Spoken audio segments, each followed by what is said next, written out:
Okay, we're live. We are streaming live on Facebook, Twitter, and YouTube. My name is Catherine Vitale. If you're watching the replay, make sure to comment, like, subscribe to the YouTube channel. I'm going to give it a minute, like I always do, to wait for somebody to come in to let me know about the audio.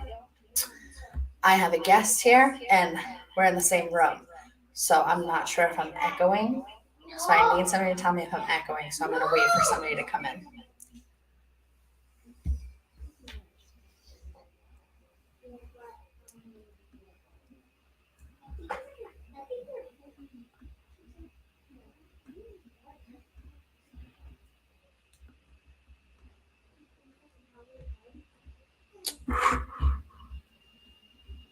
Sorry.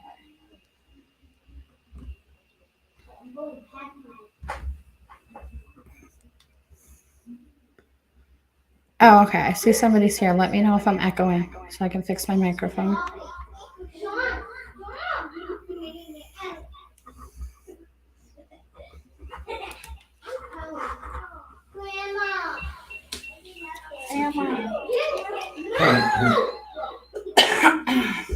Whoever's watching, I need you to let me know if my mic is echoing so I can fix it before I start the show.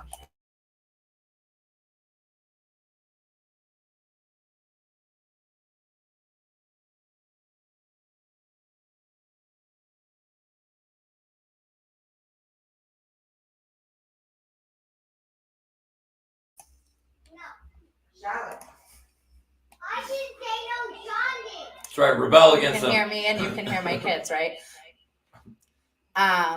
Okay, so it is echoing. All right. So hold on 1 second. Hi, Julie.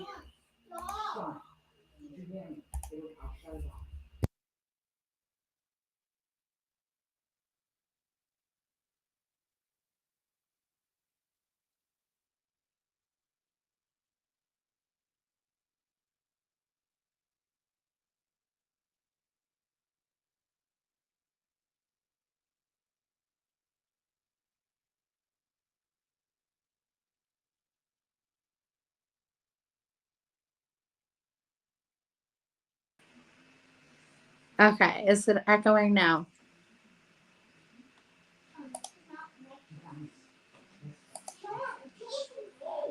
Are we echoing now?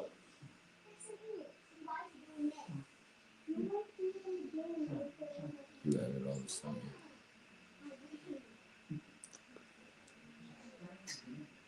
It's good?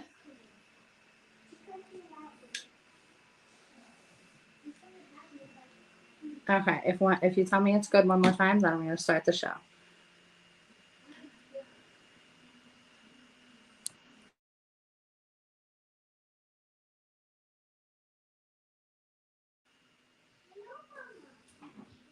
Okay, so welcome back to Common Ground.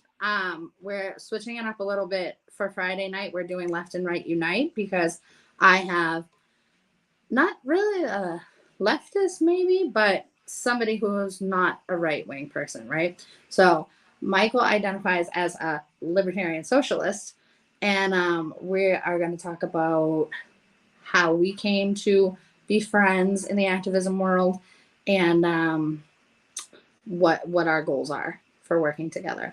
So again, my name is Catherine Vitale. I'm a candidate for Boston City Council, and I started this show like 3 weeks ago with my friend Heidi to talk about left and right, political issues, social issues, things that we may agree on or disagree on. Either way, we have civil conversations to work through our disagreements, and we try to find common ground no matter what we're talking about. So, Michael, would you like to say a little bit about yourself? Sure. Hi, I'm Michael O'Malley. Yeah, definitely identify as a libertarian socialist politically. To me, that means that I believe in freedom of choice over your bodies, whether that means anything from abortion to vaccines. Anything regarding guns, I'm very, very, very pro 2A. I think I'm definitely very much a civil libertarian. It's clear that our rights are getting infringed upon, and it doesn't matter what political alignment we have. And I definitely believe that with what capitalism can bring to our country, that we should be taking care of our population much better. And there is an elite class right now that is more than happy to take care of themselves, but they don't want anything to do with taking care of you. But yeah, there's a lot of when it comes to my socialist side, please don't take that as an overall socialism. I definitely believe in market economics. I definitely am a firm believer that a majority of capitalism is a very good thing. But we certainly have a common problem here. I mean, my heroes are Malcolm X, Huey Newton, Bobby Sands, General George Patton. I've been influenced by a lot of people across the board, and that's probably why I stand where I stand today. Did I tell you that I just recently read the autobiography of Malcolm X for the first time? Oh, great. Okay. And I feel like I know him. He would have been. I feel like I am Malcolm X. I also think Malcolm X would have been a libertarian, knowing what he believed in. I definitely believe he would have been. Yep, absolutely. I feel like being in the middle is kind of equal to being libertarian in a way, right? Because it can be. Yeah. Because I know I definitely am for like way less government. But so I'm from Dorchester, which is in Boston, Massachusetts. Are you from Massachusetts? I'm from Harwich on Cape Cod. Okay. And so how did you get into activism? Really? Okay. So honestly, watching 9/11, I had started to realize at the age of about 15 or 16 that within the United States to me, I would have called it the police state at that time, was really, really starting to cause a problem. Like I could really, but I could really clearly recognize within the United States that there was this large apparatus that was created pre-Homeland Security, and now it's even bigger. But basically, these intelligence services and local police are at the very, very, very, very bottom of that totem pole. But where there was this elite class in our country that was using the intelligence state against its own people. And I definitely noticed that poverty, like how widespread poverty really was. I got to go to vacation. Now, I know what it's like to be on welfare, and I also know what it's like to be upper middle class. And probably why I believe in so many different things. The perspectives, but even with regard to poverty, as a child who knows what it's like to be on welfare, going to Florida, for instance, and actually going down there and seeing what real poverty was, I knew that something was severely, severely wrong. 9/11 happens, and then war. War was my first big thing. I didn't understand why we were at war. And when it comes to the invasion of Iraq in 2003, we all know that was under false pretense now, that there was absolutely no reason to be there. But really how they use 9/11 against us. They use 9/11 as a way to control us. And really, at the end of the day, they don't give a fuck what your political ideology is. That they want to control you. That's quite clear. They want to control your mind, your thoughts, your freedom, what you say, what you think. And personally, I'm done with this shit. Right? I'm done watching people struggle. I'm done watching people be poor. But really, it started with war, and war still my biggest one. Just because it costs so much money, what it does to creates terrorism. I mean, we could go on and on and on about the negative effects of war. Yeah. Especially with nukes being spoken about now, which is absolutely fucking insane. Yeah, I feel like a lot of people that come into activism from the left side, anti-war is the biggest thing. Used to be. That's why most people got into activism. Right. In the first place. Used to be though. That's the unfortunate part. I don't believe people will talk about someone like AOC or Bernie. I think Bernie, back in the day, used to be very anti-war. When you have 45,000 employees who work for Lockheed Martin in your state, and it's your state's largest provider, I don't know how anti-war you can be. However, at the same time, though, I'd also be a realist and say those jobs that Lockheed Martin creates are very, very high quality. And the reality is and the United States of America makes an amazing amount of money selling arms. And I'm going to be perfectly honest with you. I don't really have a problem with that. I'd rather have us doing it than China. Yeah. Yep. We need to talk about policy up the road with regard to what I'm talking about. But as of now, I'm definitely a realist. I know what we do, and I'm okay with that for now. Yeah. So would you say that, now or at any point, do you consider yourself, aligned with, BLM and Antifa? No. Here's the whole thing. Or maybe like, did you ever, and do you now? No and no. And I'd like to. I know I'm pausing, and I'd like to speak on why I am. So when it comes to BLM, this is one of the things that fucking annoys me. All right, BLM. If we're going to talk about BLM as an organization, I have nothing to say about them, and I know plenty of people within the George Floyd movement who would have nothing to say about them either. It's clear what they've done. It's clear they've stolen money. It's clear they've used it for personal gain. I'm not stupid. But when I walked or when I marched, it was because I genuinely believe that black people have been screwed over for a long time in our country, and we have tons of evidence that proves that. So George Floyd was obviously, that spark that a lot of people are probably feeling some stuff, watching that. I mean, here's the thing. I know plenty of people, left, right, doesn't matter, of what color, what melanin color you are. A lot of people know what happened to George Floyd's morally wrong, right? It's disgusting what happened to that man. We literally watched someone die. And if you haven't watched it, go watch it and then tell me. I mean, in the arguments about fentanyl regarding him, this is insane. He was clearly, dying. I mean, he clearly choked to death. But watching that, and there was a lot of empathy across the board for that situation. But when it comes to Antifa, all right, so this is the whole thing. And I don't it's so hard because people think Antifa is like an organization where you call them up on the phone or something. They talk about Antifa as if it exists. What is so? I mean, and here's the thing: ask them what Antifa is, and watch all the definitions that come out. Right?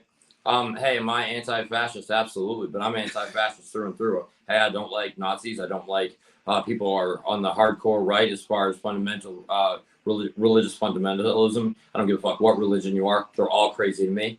And then, hey, when it came to vaccine mandates, there's another one where I totally oppose them in every way, shape, and form. There are maybe a few minor instances that would include nursing homes where I can find a reason where I could have a reasonable argument as to why they would need them. However, outside of that, like things like that, like that's pure government overreach. This is sick. We're test subjects, and I don't want to see our people as test subjects. And the other thing is, I watched a lot of really elite whites lead the way on this one. And yes, that is who a majority of it is. Yes, I know the elites have diversified. I'm not stupid. But in my experience, especially out here, we have think about what our population looks like. And I watched a lot of people want to force this, especially on people of color, and guess who didn't want this? Hey, I can tell you right now, Native Americans didn't want this. I can tell you right now, a large percent of the African American population didn't want this, and I can go on, and even on a larger scale, what percentage of the working class would have wanted this? Mm-hmm. Look who it is that backed it. I mean, we funded. I mean, I don't want to get we'll have to go to vaccines as one total issue, but certainly the government is far overreaching. This is 1984 that we live in now. Look at Twitter, and just to bring Twitter in real quick, but that's another prime example of it. Twitter? Yeah, absolutely. Because Twitter's really a media company. People get their news from that. Yeah. And look at the government involvement with that. That's horrifying. Yeah. So you think that the media perpetuates all the this fighting? Yeah, without a doubt. Sides. And here's the thing: people within the movements, I think, know that. I think people were actively out there, really into it. Like the people were really, really committed to changing things. We know this. Yeah, we know this. So, what do you think it is that, as far as, because I think anybody in the activism world knows that, it's kind of a separate world from everybody else. Regular people don't know that these things happen. And so my thing is, with all I haven't met really many stupid activists. Activists usually are pretty intelligent and they know what's going on regardless of what side they're on. So what do you think is the biggest issue with people crossing lines between sides? If a lot of people could understand that I have mandate, no problem with that one whatsoever. Yeah, but no, I have no problem. I know how to answer that exactly. We have on both sides. We have these people who are these very loud, obnoxious voices, right? They never really do anything. They'll sit behind a keyboard. But if I'm going to be real, they're fucking cowards who don't want to come out and be with us. right? That's what's real, right? When coronavirus happened, they were afraid of coronavirus. Well, we were out on the streets supporting our causes, weren't we? Right? I didn't give a fuck about a mask. I wore a bandana, right? And that's the other thing. People would try to identify me just because I stand on the left, that somehow I stand for that shit.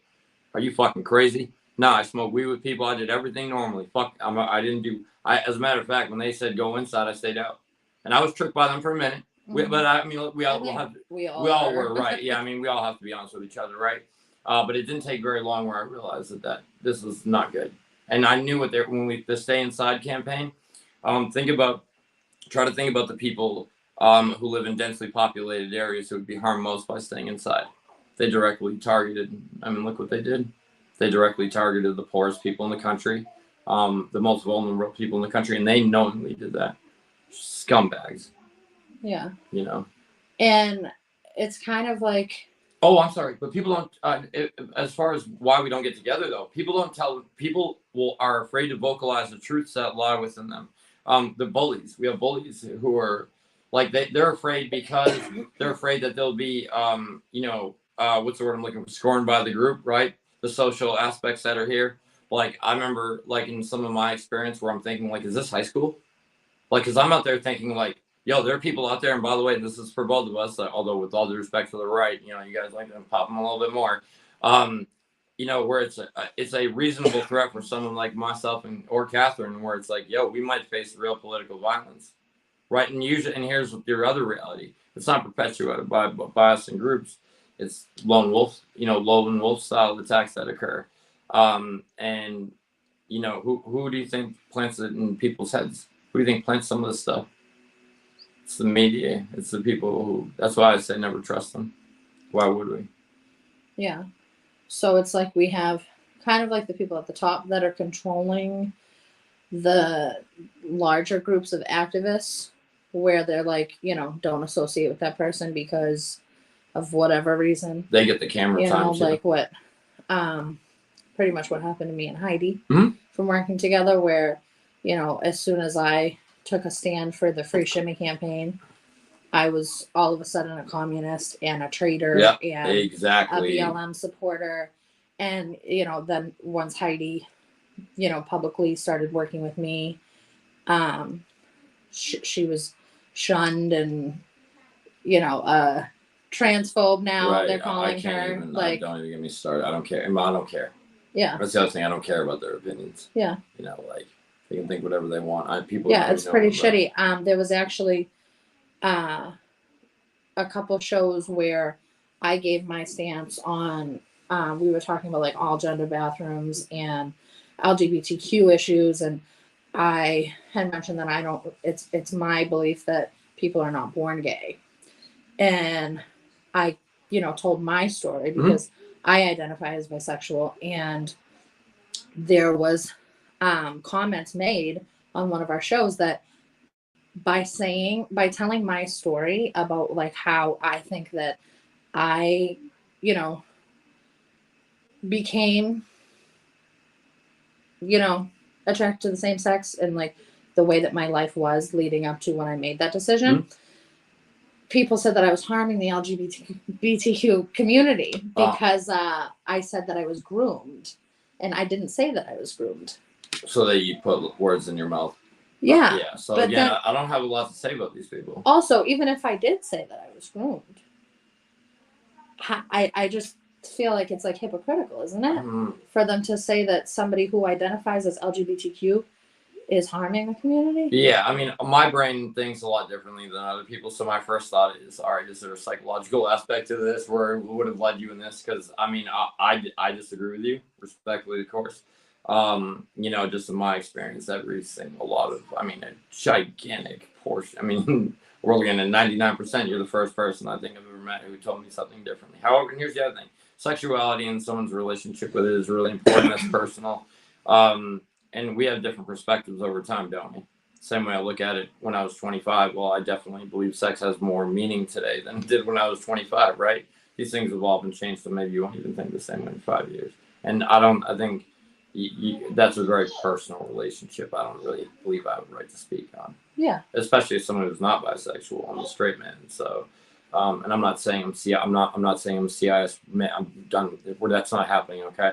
I am a straight man. That's what I am. I'm not a straight white man. I'm a straight man.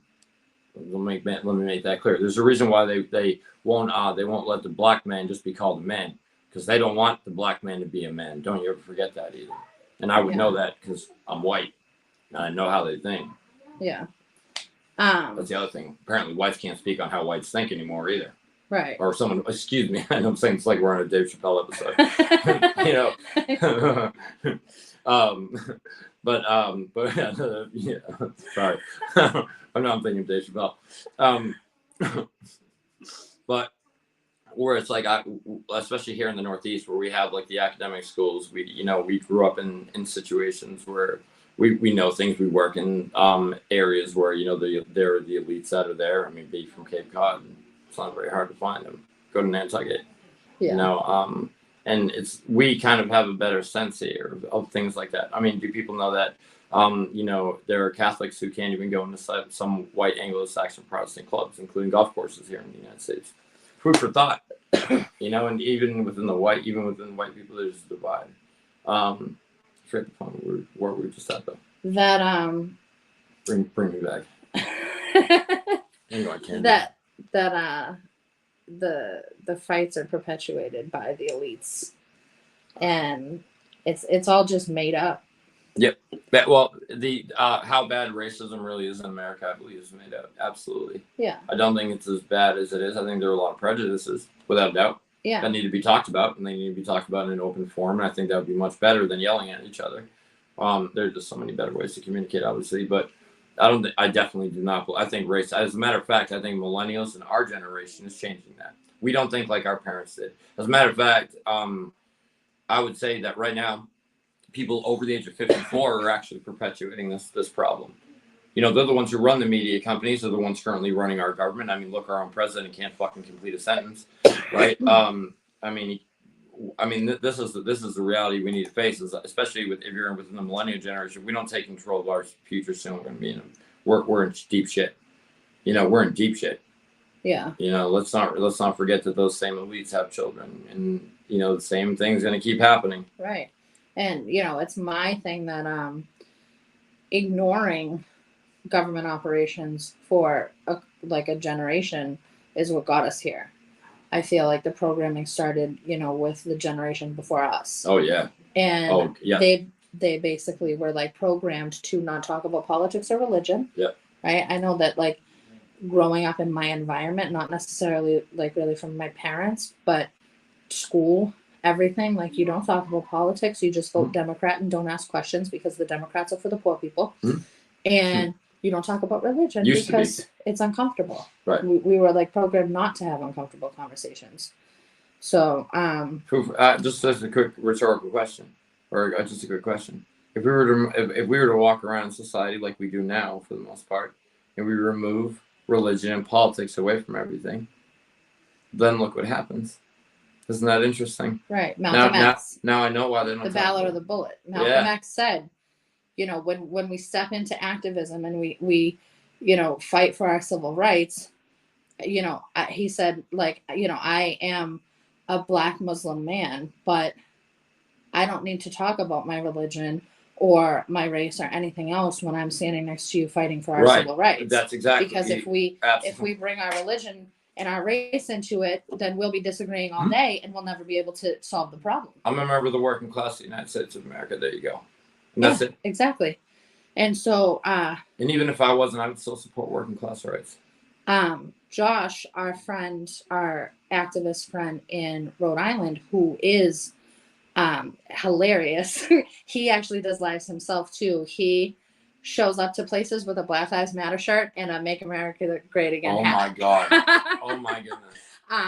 He hasn't been on the show yet, but I'm sure he's going to be at some point. I just want, I can just see a one of these hypocritical rich white girls from Wellesley College who represents the working class, of course. Yeah, okay, dude, all about our mutual experience, right? As not growing up with silver spoons, and just to think, what would she do? What would she do? Yeah. I could imagine her head blowing up. I don't know if anybody ever knows, but Wellesley College, yes, that rich liberal elite all girls school, there was a trans man who became their president, and they tried to make her step down because now she was a member of the patriarchy. Oh my god! Oh my god! Like this is where we're at. I mean, this is what we're talking about here. This is what I mean. I will listen. If you're out there and you're on the left and that's the kind of person you are, I will fucking crush you. There you go. Yeah, there you go. And send your army to come get me too. So Josh says, what's the difference between prejudice and racism? Oh, I think there's okay. So racism is just straight hate, right? Racism is something that you're taught, right? Racism is I just think I don't think like no child is born a racist. Okay, now I think we can have certain prejudices based on, someone looking different than us, and I think that changes over time, obviously, as we mature in life. Yeah, we might have certain prejudices about cultural differences, right? We think other people are, we think that they're heathens for acting the way they are, and they look at us and they go, what the fuck are you guys doing? You guys kill everything, right? Mm-hmm. And yet they don't kill, they're not killing other people, but they have leotards on. And we look at them differently. So I can understand things like that. Racism is pure hate. Racism is hate based on ignorance. Mm-hmm. That's what racism is, right? And at least that would be my definition of it. Yeah. Prejudice are things I can, I'm not saying a racist can't change, but it's probably far less likely, right? Yeah. And I mean, like you said, I don't think that the racism problem is as bad as we are made to believe that it is. Correct. Or as they try to extreme racism, right? Extreme racism. I think, potentially at a very elite level, it's realer than what it is at our level. But it's like, it's the perpetuating. It's them drilling it into our heads, especially with like nonprofit organizations and people that organize. And, when they get into meetings and you have like that one person who's basically telling people how to think. Right, exactly. And, you start to lose your voice. Yeah. And because I feel like a lot of people on the right could probably resonate with this, that I didn't think that white supremacy, like that there were actually like groups like that. I didn't know anything about like separatism or like race separatism or anything like that. And I didn't think that, because we are called, the people on the right are called white supremacists. Yes, I know. Remember you were racist. Yeah. So it's like these terms are so watered down because people use them so freely and don't actually do their research before calling somebody something like this. I watched white girls call black people racist. I know. So coming from the right side, you were one of the first people that I started to have conversations with about this stuff. And you told me about like groups and like known white supremacists. And I was like, I didn't even like really believe you. I'm like, I've never even heard of these people. Right. The people on the right don't know about these people. I still was amazed by it. Speaking of which, maybe we should talk about how we actually got to this point right here. Yeah. You should probably tell your side of it first. So me and Michael met. I'm gonna be crazy and tell you that we met on September 19th, 2021, because I just remember numbers and dates like that. There was a medical freedom rally at the State House of Massachusetts, and I had been doing a little bit of research on like the more known left side activists on my own after one of our rallies earlier that year was counter-protested by some leftist activists. So I kind of learned through the internet who like the key players were and some of the organizers. And so I decided that I was going to approach Shimmy, who is a like left side, like BLM type activist who was going through like a court situation for a perpetuated lie that was being told by Diana Ploss and people on the right, where there was an incident between him and a 80-year-old woman. Oh yeah. At a rally where there was like a rally and then a counter protest to that rally, and the woman splashed a bottle of water on him and he smacked the bottle out of her hand. But the people on the right side were saying that he punched her. So he was getting charged and she wasn't, which was crazy to me because she assaulted him first. Um, so, and all he did basically was defend himself. So, I decided I wanted to approach him and, ask him what I could do to support his, cause, his campaign, the free shimmy movement that they created. And, I think Shimmy at first was extremely standoffish toward me. He didn't trust me approaching him. He actually wasn't even making eye contact with me the first time I talked to him. He was watching the area because I think it was just you and Shimmy there that day, and they weren't counter protesting us. They were kind of just standing off on the sidelines watching our rally. And I feel like Shimmy felt, probably intimidated and outnumbered. And because anybody who's ever been to a right-wing protest or a rally where they're being counter-protested, the leftists always outnumber the right-wing people. Always. So I think that Shimmy was a little out of place being outnumbered and was just trying to be aware of his surroundings. So he was not making eye contact with me when I was talking to him at all. But I was, asking him if we could, have a sit down talk and try to find some common ground and figure out a way to work together on common ground issues that we could agree on, because we're stronger together and we can fight, the elite and the government together if we're not fighting each other. And Shimmy was with Michael that day. And I got more of a response from Michael than I was getting from Shimmy. And so me and Michael ended up exchanging phone numbers. And I think maybe a day or two later, we ended up having a phone conversation. And I feel like pretty much since then we've been friends. We've had so many conversations at this point about so many issues. And there's tons of stuff that we disagree on. But, just like me and Heidi, we can sit and have a civil conversation. Sometimes we scream at each other. But at the end of the day, I still consider Michael a friend. And, I'm a little more guilty. And, we work through it. And, we sometimes we end it with agreeing to disagree, which I sometimes hate agreeing to disagree because I'm no, I just need you to see it my way. But, now he's a friend. And, and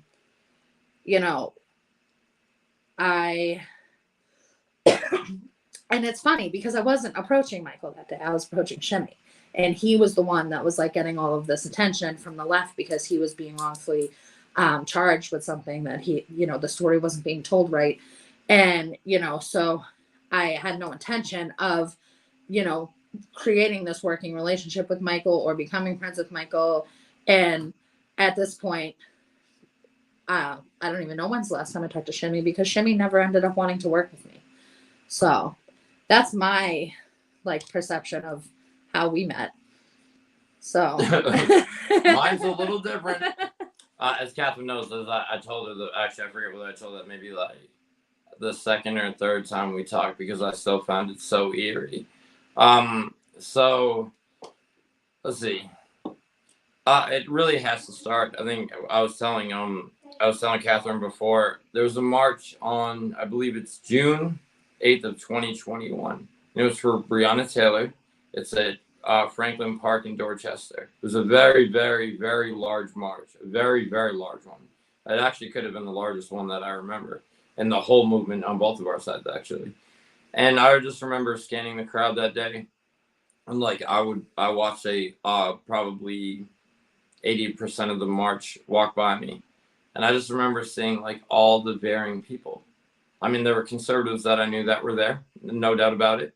I saw people with, veterans clothing on, to hippies, to you name it. And I knew people knew that there was something wrong. I believe that was a way to show empathy and sympathy and, just the fact clearly that something was wrong, right? Clearly something is wrong in our country.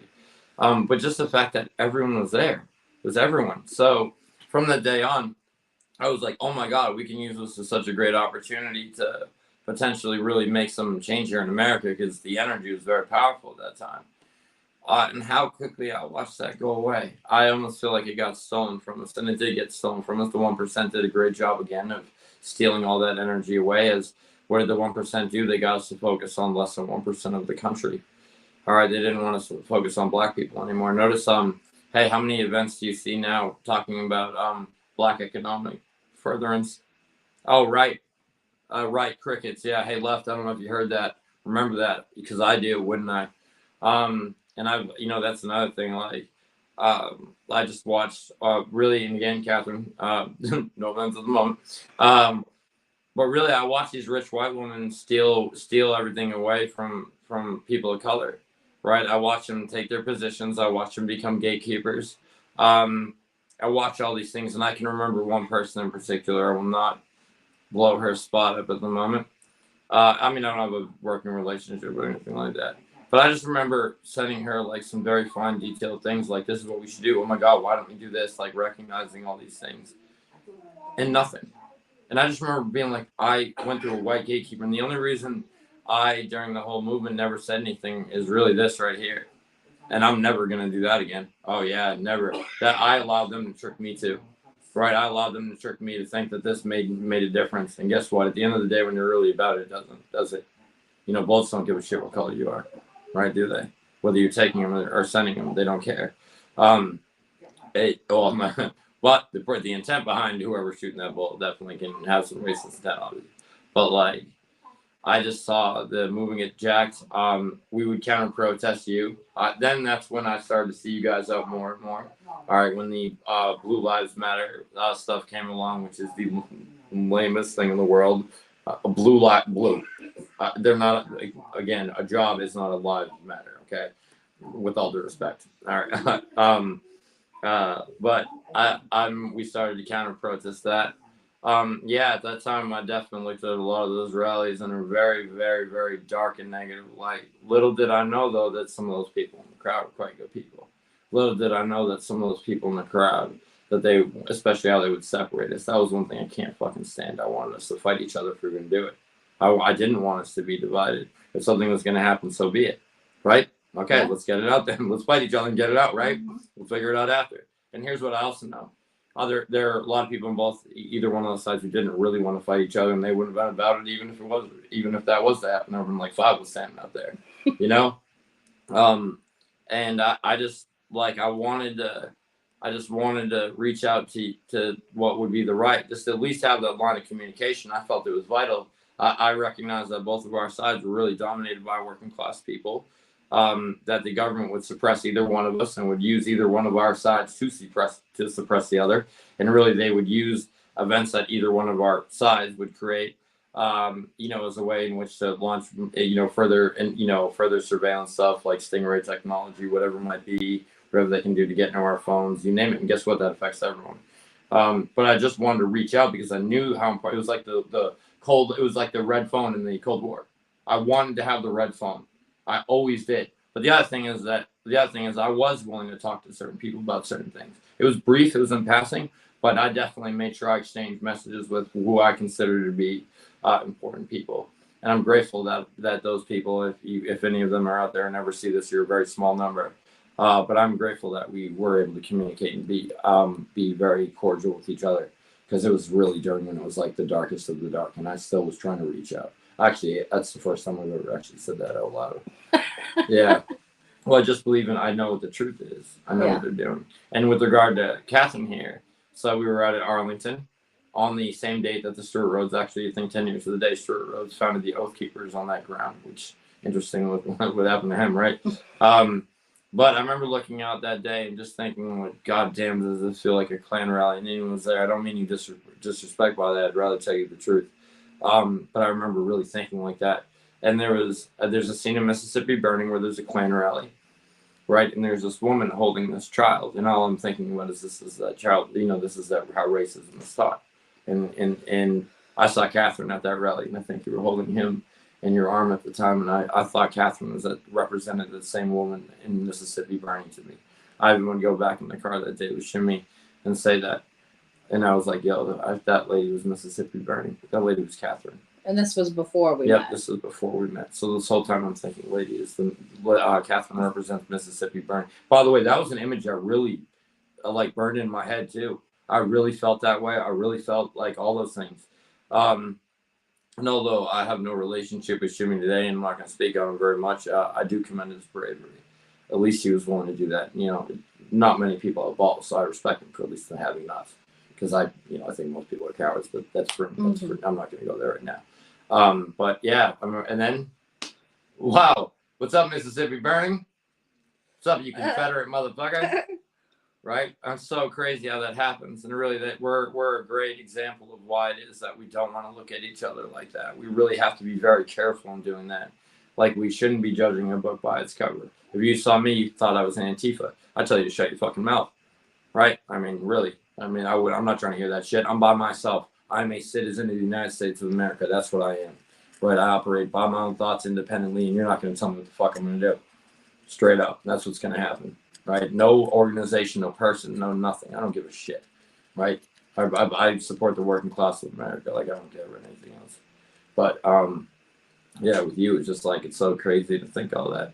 It was so eerie to me. Like, it was so eerie to me. I remember even, like, going, I forget where I went right after that. We went to, like, another major thing right after that. I just could not get that thought out of my head that I literally felt I was at a Klan rally in my state, and I thought I just saw a Mississippi Burning lady. Holy shit. But hey, all changed a month later, and I have to commend Catherine too, because unlike people on the left, she was the first person willing to put, like, at least she put her hand out. At least she was trying. I didn't even know you were trying for some time. I wish I had known this would have, our relationship probably would have began faster.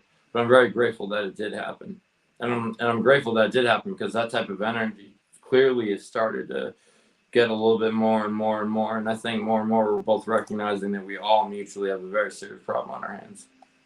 Yeah. A very serious problem. Shannon says, what was it about Catherine that you saw out there that day that made you think you were at a Klan rally? I'm confused. Nothing. All right. So if you go to, nothing more than the actual visual, right? Nothing more than seeing the child in her arms. That's something that I, at that time, viewed as a racist rally, basically, or at least a rally that had a lot of, or at least a rally that I thought was covering up or something. Same way in Mississippi Burning, where they call it a political rally, it was really a Klan rally, right? I mean, everybody knew it was really a Klan rally, right? And that's really how I viewed it. Same exact thing. Just that picture, not necessarily anything that she said or anything like that, because I think we actually cracked a few jokes back and forth, if I remember correctly, and or I just remember some shit being yelled back and forth that day. Yeah. But like nothing of a malicious nature though.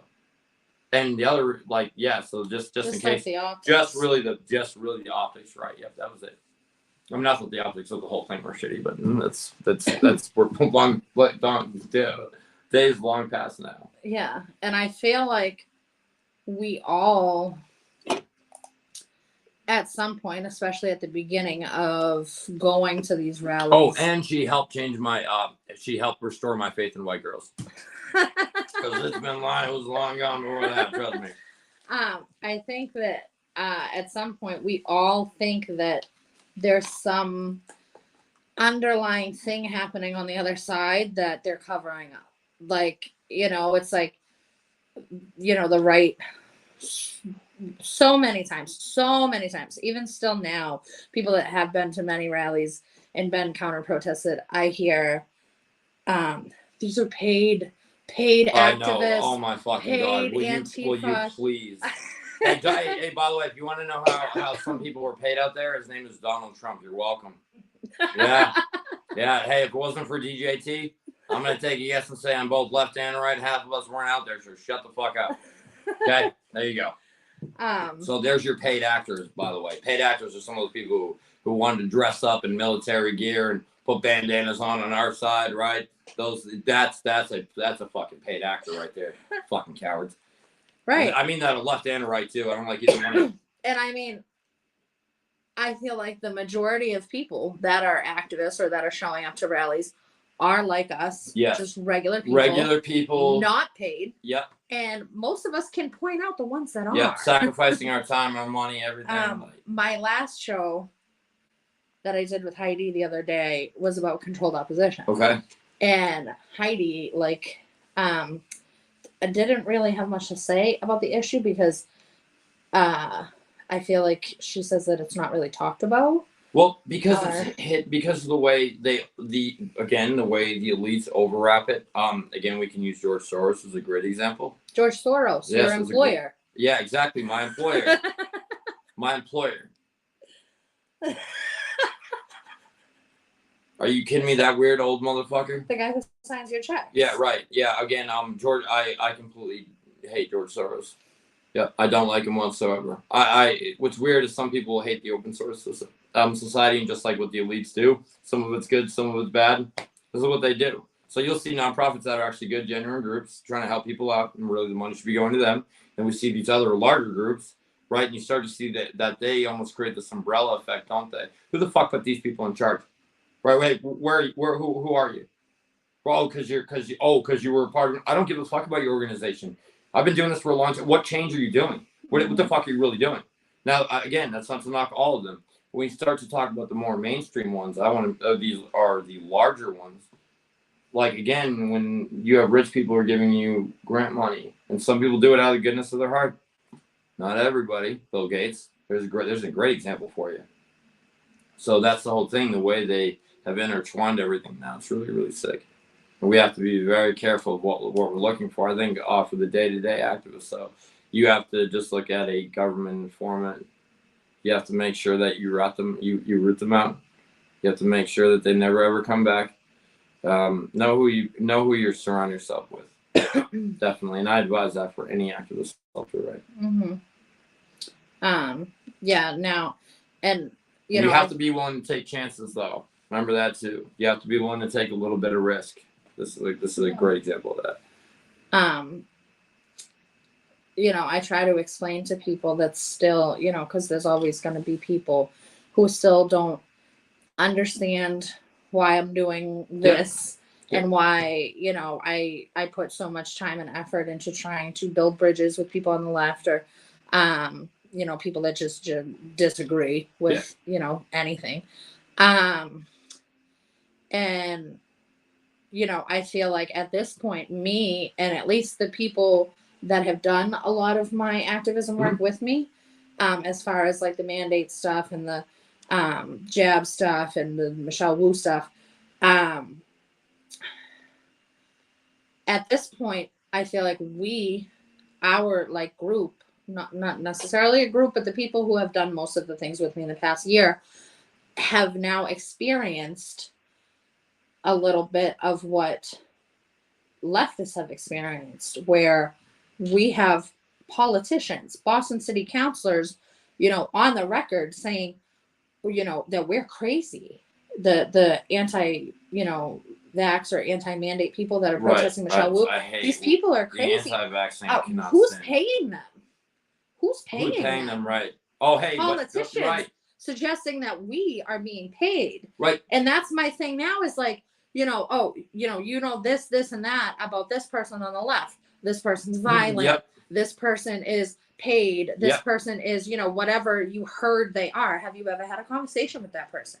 Have you ever tried to find common ground with that person? Because if you talk to any of these Boston people about me, they will tell you that I am racist. They'll tell you that I'm a white supremacist. They'll tell you that I'm paid by somebody to do the work that I do. Oh my goodness. I'm anti-LGBTQ when I am LGBTQ. I'm anti-trans, like all these things. And I know that that's a lie.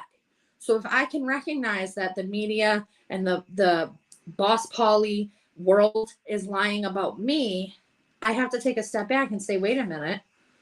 Then if they're lying about us, they're probably lying about the people on the other side too. Like the right-wing politicians or the right-wing media people that are telling us that these Antifa and BLM people are so violent and destructive and, whatever they are. It can't be all truth about one side and all truth and all lies about the other side. They're lying about us. They're probably lying about them. Yeah. And then I learned when I read the autobiography of Malcolm X, which Shannon, pressured me to read because I'm not really a reader. I have a whole stack of books over there somewhere that I need to read. But I did make it through that book. And there's so many, and I recommend anybody now, even if you read it pre-COVID era, you need to read the autobiography of Malcolm X again or for the first time.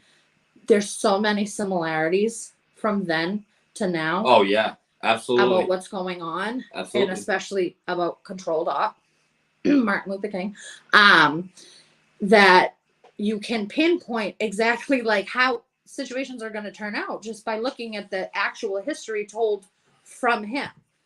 And as far as like, lies being told, we don't learn about Malcolm X in school. We learn about Martin Luther King Jr., right? Because he was the peaceful, nonviolent one. He gave a speech. He led a march. Like, but Malcolm X, we're told, was violent, racist, all these things that he wasn't. He, preached for people to arm themselves. He preached for people to be able to defend themselves by any means necessary across the board, not just Black people, all people. You need to arm yourself with knowledge and with arms. Can you imagine this was easier for a Black man to own a gun in 1960 than it is in 2023? Yeah. Progressive. And, even like, this is where I wonder how much of what we hear, because, I know that when we look at news and media, the left side gets a different story than the right side gets. And I think that people overlook that a lot. Like, we're privy to different information. Right, but that's because we like to stay in, like, people on the right want to watch Fox News, people on the left. Algorithms programming the internet, they control what we see. Yes. So they know what side you're on, and they're only going to show you what they want you to see on your side. Yes, so, correct. Yep. So, I drive them insane. All of my algorithms are exactly what I want. Yeah. It's so beautiful. So you only see what you're supposed to see. So, like, we overlook that, and we a lot of the times just assume that everything that we see is also what they see, and they're just ignoring it or they're denying it. When I say they, I mean whichever side you're on, talking about the other side. We just assume that we're all privy to the same information, and that's not the case. And we need to be more open-minded and, calmer when talking to people. Absolutely. And trying to work these things out. And I was going somewhere with that whole thing, but I don't know where. So, I was talking about like Malcolm X and how like all the things that happened back then are happening now, and we're being lied to, we're being played, we're being controlled, and we're only told what they want us to know. So, almost everything that we've learned, I think, is a lie. I think, yeah. I mean, there's a lot of it. I have to speak truthfully. When I was in school, I'm very, very fortunate to say that on Cape that I actually was able to learn about all these things. Like, like things from like the Trail of Tears, for instance, which I'm amazed when no one knows about. Like basically Death March, just in case. Yeah. All right. So I think this is Andrew Jackson. I think this is about a population of, I think it's 100,000 Cherokee that would have died on that march. The forced march basically through the state of Florida from where they were to a reservation. They just basically forced 100,000. If anyone knows the Bataan Death March that occurred to U.S. troops by the Japanese Army, similar, exactly the same idea, same vein. I mean, people just marched to death basically, and they just killed them if they fell down. We're absolutely brutal. A horrible, horrible moment in American history. But I'm grateful I was able to at least learn about that stuff. And I've never heard of that. Exactly. And this is what's so crazy to me. How in school is this happening? Yeah. I mean, in school now, we're concerned about. I went to public school, by the way, just in case. I went to public school. I went to the best public school. I went to Boston Latin School. And one of my favorite things to brag about is that I'm a Boston Latin School dropout. And so was Benjamin Franklin. And I want somebody else from the Nation of Islam is too, but I don't know which one, so I'm not even going to say it. But not Farrakhan. Was Farrakhan? I don't know. Smart guy. BLS. He's a really smart guy. Yeah. I think so, but I'm not 100% sure. But I wear it as a badge of honor that I dropped out because school's a scam, and they teach us a bunch of lies. We only know what they want us to know. But in schools now, which I've talked about a few times over the past week, they're more concerned about teaching kids how to feel, teaching kids like what to think, pushing their ideologies on kids, and with the gender stuff and the youth health survey. Did I tell you about that? I forget. I'm not sure. There's a survey that's comes like from the CDC through the Department of Public Health, and is going to which it's been going on for years, but we're just finding these things out now because we never paid attention before. It goes to random middle schools and high schools across the state. It's an anonymous survey. There's numbers on them though, so but they say it's anonymous, and no parental consent is necessary for this survey to be taken. Okay. There's 54 questions. Is the survey optional to the student? I don't think so. I think they kind of. That would be a problem if it's not optional.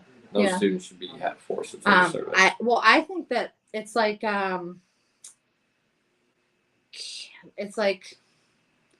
uninformed consent, right? Because if you're not presented with the idea that you can opt out, a teacher can just drop it on. Yeah, the teacher's just like, hey, do this. Yeah, I know. Like, that's a fact. The kids just want to get it over with. If a kid is like, hey, I don't want to do this, then I'm sure they'd be like, okay, you don't have to. It's optional. But I don't think they're going to come forward and say that from jump. A kid wouldn't know why they're really saying that. Exactly.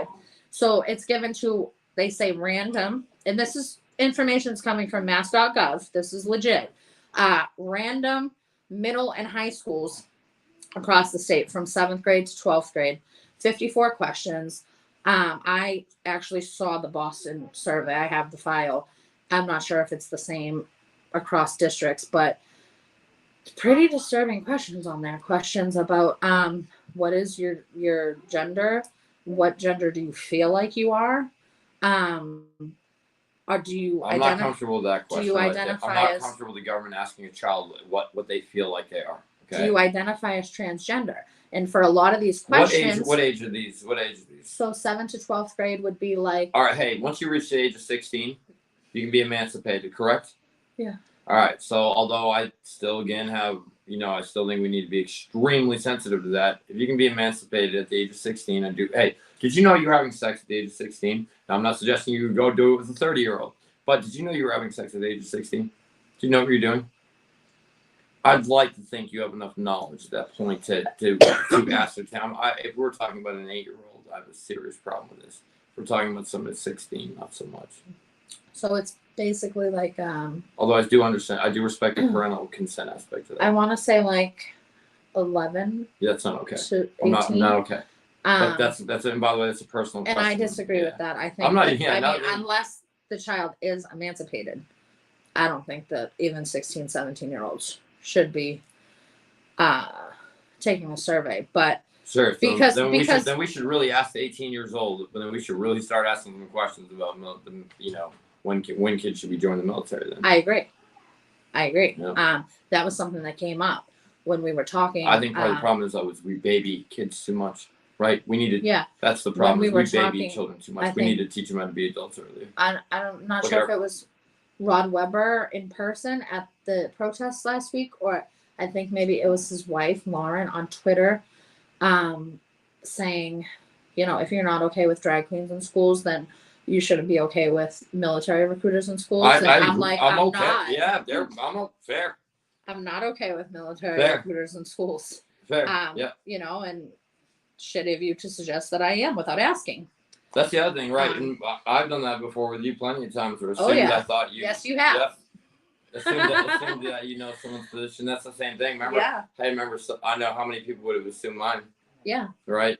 So with the survey, we got the gender stuff. I love guns, by the way. Fear not. On some of the questions where there's phrases and words, they give an explanation of what it is, just in case you don't know. Who? So every question is multiple choice. Mm-hmm. So on the question that it says, like, do you identify as transgender? It gives a little definition. So Is this a definition coming from like Merriam-Webster dictionary or something? it just Right. But here's the thing: is we need. But no. It's very important though, right? Hang on. The people who control the language that are placing these things, right? We should probably know who they are. We should probably know who these people are who are coming up with the definitions. Because if you start falling back, you're gonna fall. Then you see where I'm going with this. Yeah, you should probably. So as parents, and here's the other suggestion I would make, guys: run for school committee. Instead of getting thrown out of school committee meetings, why don't you go run for it? Unless you're in Boston. Again, because the school committee's appointed I think by the mayor. Yeah. Hey, keep getting tough, guys. So, other questions on the survey. Have you had sexual intercourse? How many people have you had sex with? That is. Wait, what? Have you had sex with that? Oh, which gender? Same or? Here's the thing. opposite? All right, ready? Let me throw a question at you real quick, though. All right. So, in order for us to figure out whether or not certain things are happening in our society, right? There is certain information we would need to find out. Now, if you're about to tell me that the sexual habits of, say, kids in America age 8 to 15 have no bearing on anything, you're dead wrong. And I would disagree with that. Right? Because we can't. How do we know if our children are becoming more sexually? You Say, according- hey, how do we know what pornography's effect might be? This is how. But there are legitimate questions. This is how- But I think those would be maybe medical. This is how you would effectively use a census. Sure.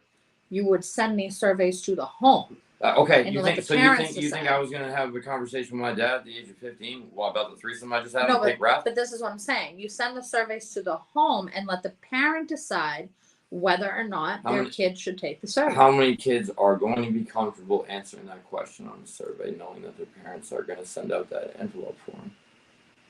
I mean, Right. Hey.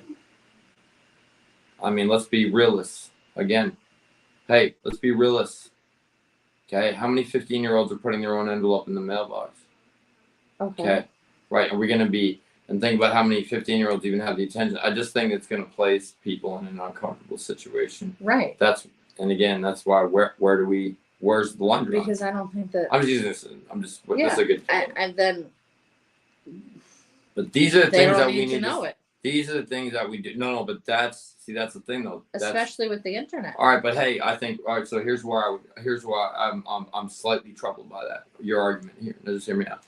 Because right now we're not talking about how right now I believe that they don't want us to have as much physical contact with each other. I don't believe that they want us to sleep with each other as much. I don't think they want us to get married anymore. They clearly don't want us having children. Okay, you start to put all these things together, and there's a very important reason as to why we need to know whether or not our sexual behaviors as a society change, and that's why. Because we don't know what they're doing that are affecting, and what other way are we going to do it? Yeah. And I would disagree with you again. I think you're looking a little too deep when those numbers are going to directly correspond with the student. Our teachers don't have time for that shit. No, not the teachers. Yeah, but that's the thing. So that's a very hard. Yeah, you're not going to be able to identify a student by number one. You know, and I mean that with all love. But I think we're overreaching. But I respect where you're coming from. Where it's like how deep. I would say this, right? Hear me. How about this? And this is why I think compromise is so important. I do believe that the questions that would be on the census should be reviewed by parents. All right, hey, am I still okay with it being given in the school? Yes. However, should parents know what's going on and have a right to speak on that in a public forum? Without a doubt. Yeah. And that would also still give parents the opportunity to say, my child will not take that one. Yeah. Okay. Now would that be a compromise that people would find reasonable? I would like to think so. Yeah. You know, because it still protects parents' rights, and we do need to gather data like that. It is important. So, other questions on the survey. Fire away. Have you ever thought about killing yourself? Not hurting yourself, not harming yourself. They specifically say killing yourself. Okay. Are the questions asked are about harming yourself in the other ones, or is it just are we when we're relating to physical harm? Are we only talking about literally committing suicide? It specifically says killing. Well, yeah. Again, I don't have a problem with that. I need to know whether or not our kids are becoming more suicidal. Yeah. So, Because there's a difference between killing yourself and, again, committing harm, i.e., burning yourself with cigarettes, cutting, things like that. And we do need to be. Yeah, I would want that information. So my thing is, again, like, if I'm looking at things from a public health perspective. So my thing is, like, a 12-year-old. Okay. Perhaps they're very sheltered. Who knows? Okay. Maybe they were forced inside Depending their on homes for a their- couple of years by overreaching government Well, no, but who wants to put them in masks. right, Hey, and then right. you fuck with them Depending on psychologically. what their environment is, whether it be at school, at home, at activities, whatever, maybe they've never even heard that this is an option. Yeah. You know? One other thing for you, real quick. Another reason why there's kind of like somewhat holes in that argument is what do you do when the parents who are at home aren't really at home? You know, yeah, on paper they are. But when their kids go to school might be the only respite for them. What about those kids? Right. See where I'm going? See where it can get a little. This is why we need to look at things with a very comprehensive approach when we do them. I mean, I feel like that's like a loaded conversation because I get that cracks are going to occur. I know we can't save the planet. I'm not blind to that. But that is a very real thing. You know, I'm never going to think that government intervening in homes is anywhere near acceptable. Not necessarily that. I'm only referencing the surveys here. Only with regard to the surveys. Well, the surveys is like the introduction to the intervention.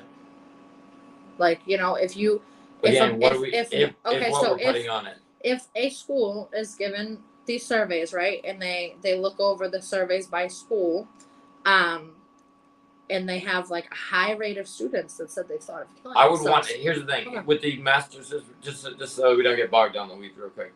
I would want one consensus, one unanimous, one consensus unanimous census across the state of Massachusetts under the Department of Public Health, right? And again, school again voicing your thoughts inside of the school committee, maybe even having a vote.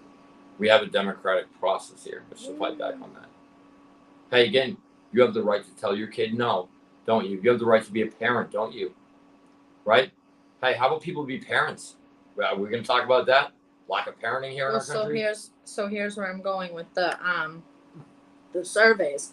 So there's also questions about weight on there too. Like, do you feel like comfortable with your weight? What have you done to work on your weight? Yeah, these are not questions for an 11-year-old. Have you tried pills, shakes, diets, exercise? Okay, relating to, well, again, you gotta talk. Eating disorders are a serious thing, aren't they? Right. They do happen. They're much more prevalent than spoken about. I feel like if we dive into the questions, we're gonna trail off into a bunch of different. That's what. Now you see why I want that. Now you see where. So with the surveys in general, now say we have one school where they did the surveys, and now we have the results of the surveys from this one school, and we have a very high rate of children who said that they've thought about killing themselves. So now we know that this school is going to very much utilize a social worker that we're going to put there now. Sure. Right? The social worker is now going to be speaking with every single student, possibly. And if there's any inclination that there's a problem with that student, now they're going to schedule a home visit. And now you have Child Protective Services in your life because the school as a whole had a high rating of children who answered yes to that question. You know a group of people that doesn't happen to, Catherine? Elites. You got it. Yeah. Right, and that's where, if I can parlay into something real quick. This is why I really switched from anti-war as being my number one thing in economic. I don't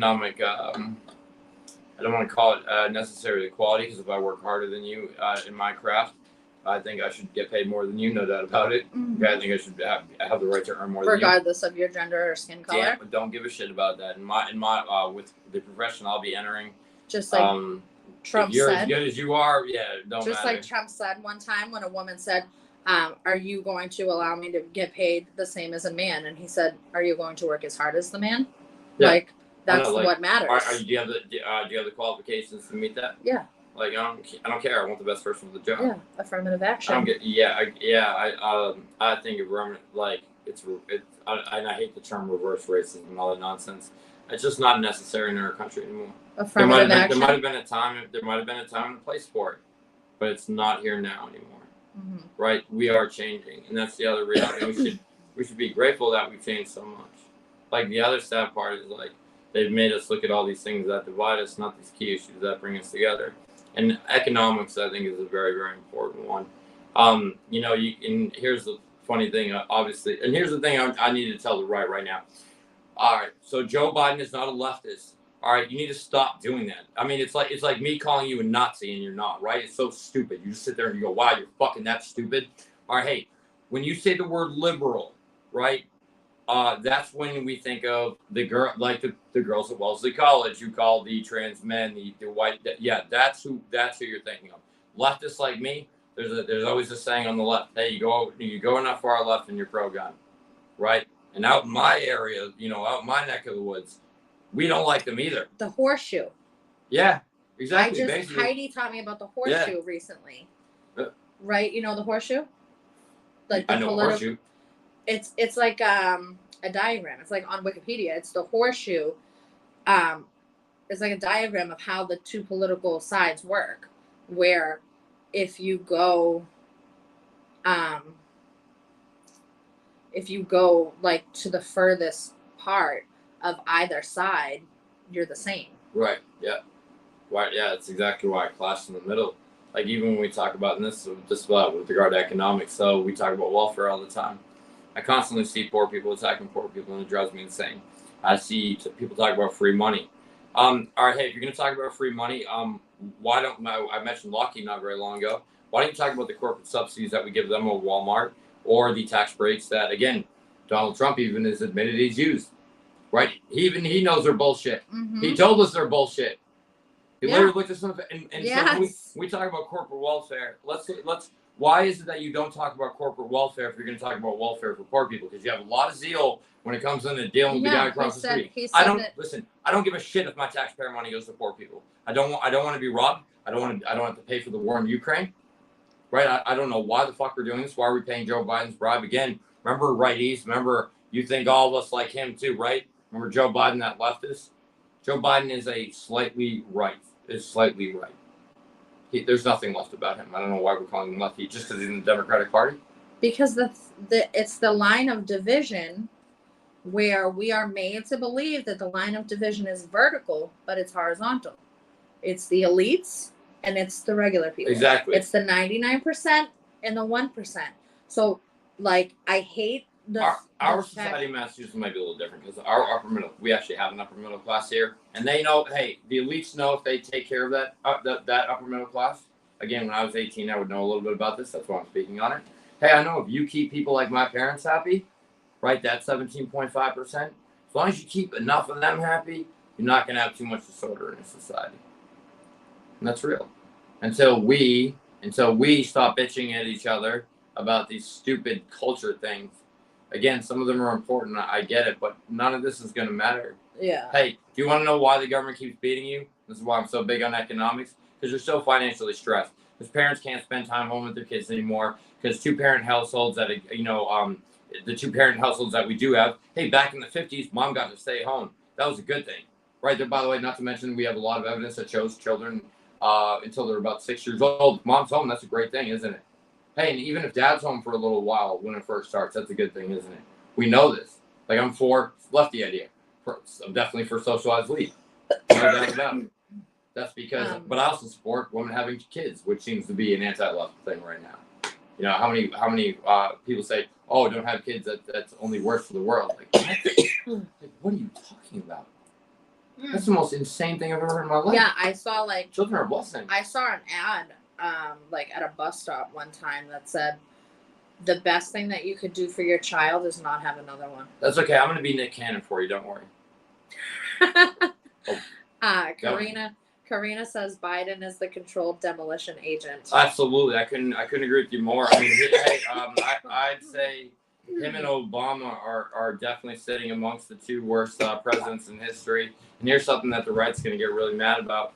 Hey, Donald Trump is the most socialist president in United States history.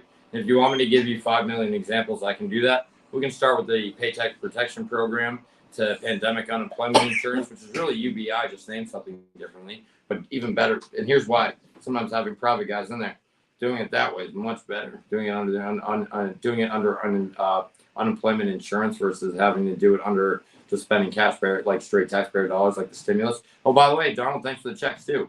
That was pretty socialist of you. Stimulus checks. Oh, hey, the tariffs he put on China. Do you know who else likes tariffs on China? Bernie Sanders. Yeah. Do you know that? But here's the thing: the right needs to know that. The right needs to accept the fact that they're, especially if you're a hardcore Trump supporter, hey, your boy was very socialist, and it helped you. And let's not forget that Trump's socialistic policies did a lot for America. He lifted people out of poverty. He's the only president I could ever tell you elevated someone's class. He's the only president I could ever tell you took someone who was absolute abject poor in the streets and was able to put them in an apartment. Thanks, Donald. He did a lot of good. Did you know he did that some shitty things too, but he talked a lot of terrible things. Did you know he did some good. Small businesses are paying back their PPP loans that they were not supposed to have to pay back? Right? Why? What do you mean, why? Yeah, why? Like they're being taxed. Oh, yeah. Oh, okay. Yeah, right. And again, by who? And just like some of these programs running out, who let them run out? Biden. Mm-hmm. Biden let the socialist programs run out. Remember, so when you talk about Biden being a leftist, shut up. Hey, Donald Trump, far more left, thank you. Oh, he didn't go to war either. Let's talk about that, huh? Wow, Donald's starting to go a little left, guys. Watch yourself now. Watch yourself. But that's the thing. The right needs to accept that, recognize it, and know that it benefited the working class of the United States of America. Karina shared that Ukraine-Russia war it's caused by NATO. Is the Agenda 21 project. Oh, and then she gave the link to her Substack that has all of the... Does not shock me. If she's referencing Agenda 21, if that's what she's talking about, Mm-hmm. yeah. I mean, that doesn't shock. Really, I mean, nowadays I watch Davos. I watch the World Economic Forum a lot closer. You know why? Especially the Davos conference. You know, what was the Great Reset, for instance. I mean, listen to these guys. Here's how arrogant. They literally tell you what the fuck they're doing now. That's how. The other problem with America is we're very nihilistic. Some people just don't care. Have you seen the commercial of "You will own nothing and you will be happy"? Oh my God! What company? This is the World Economic Forum. Oh. This is because I'm that's sure there's not anybody watching that doesn't know. But Agenda 21, Agenda 30, these are real things that you can look up on government websites. And when they explain it to you, like directly from the World Economic Forum, they make it sound like it's a good thing. And what they're talking about right now is exactly why people fear socialism. Yeah. Or what they think my form of socialism is. And by the way, they're not wrong for thinking that to a degree. Have you heard of 15-minute cities? No. So 15-minute cities is what's coming here now, fast. I think they're already doing it in Ireland. Please tell me where they're already doing it. Somewhere. So a 15-minute city, which I can explain to you that they've already been implementing these. This is a green city idea, right?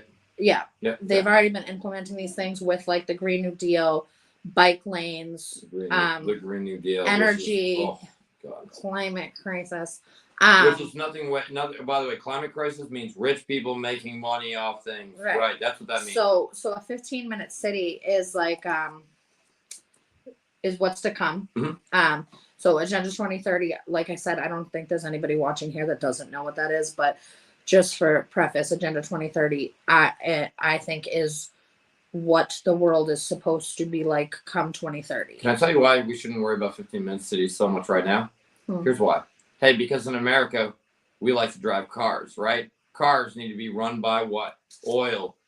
Hey, who in America has shit tons of power? The oil industry. Don't you ever think those motherfuckers are going to all of a sudden let the left walk all over them and cut them their profit? Are you out of your mind? You think Exxon's going to take a profit hit for this? So listen, this is the thing.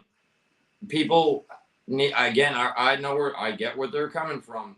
But if you really think that's a problem you have right now, like, is that what, I mean, again, we have massive China. Hey, if more countries start trading in the UN, right, which is the Chinese currency, when you go to work, America, your dollar ain't gonna be worth shit because it's not backed by anything. That's a major problem. But so the idea of Agenda 2030, Agenda 21, and I see Karina just So said that's why we focus on drag Vision- shows. Hey, drag shows aren't going to put food in your stomach. Vision 2050 apparently is the new one.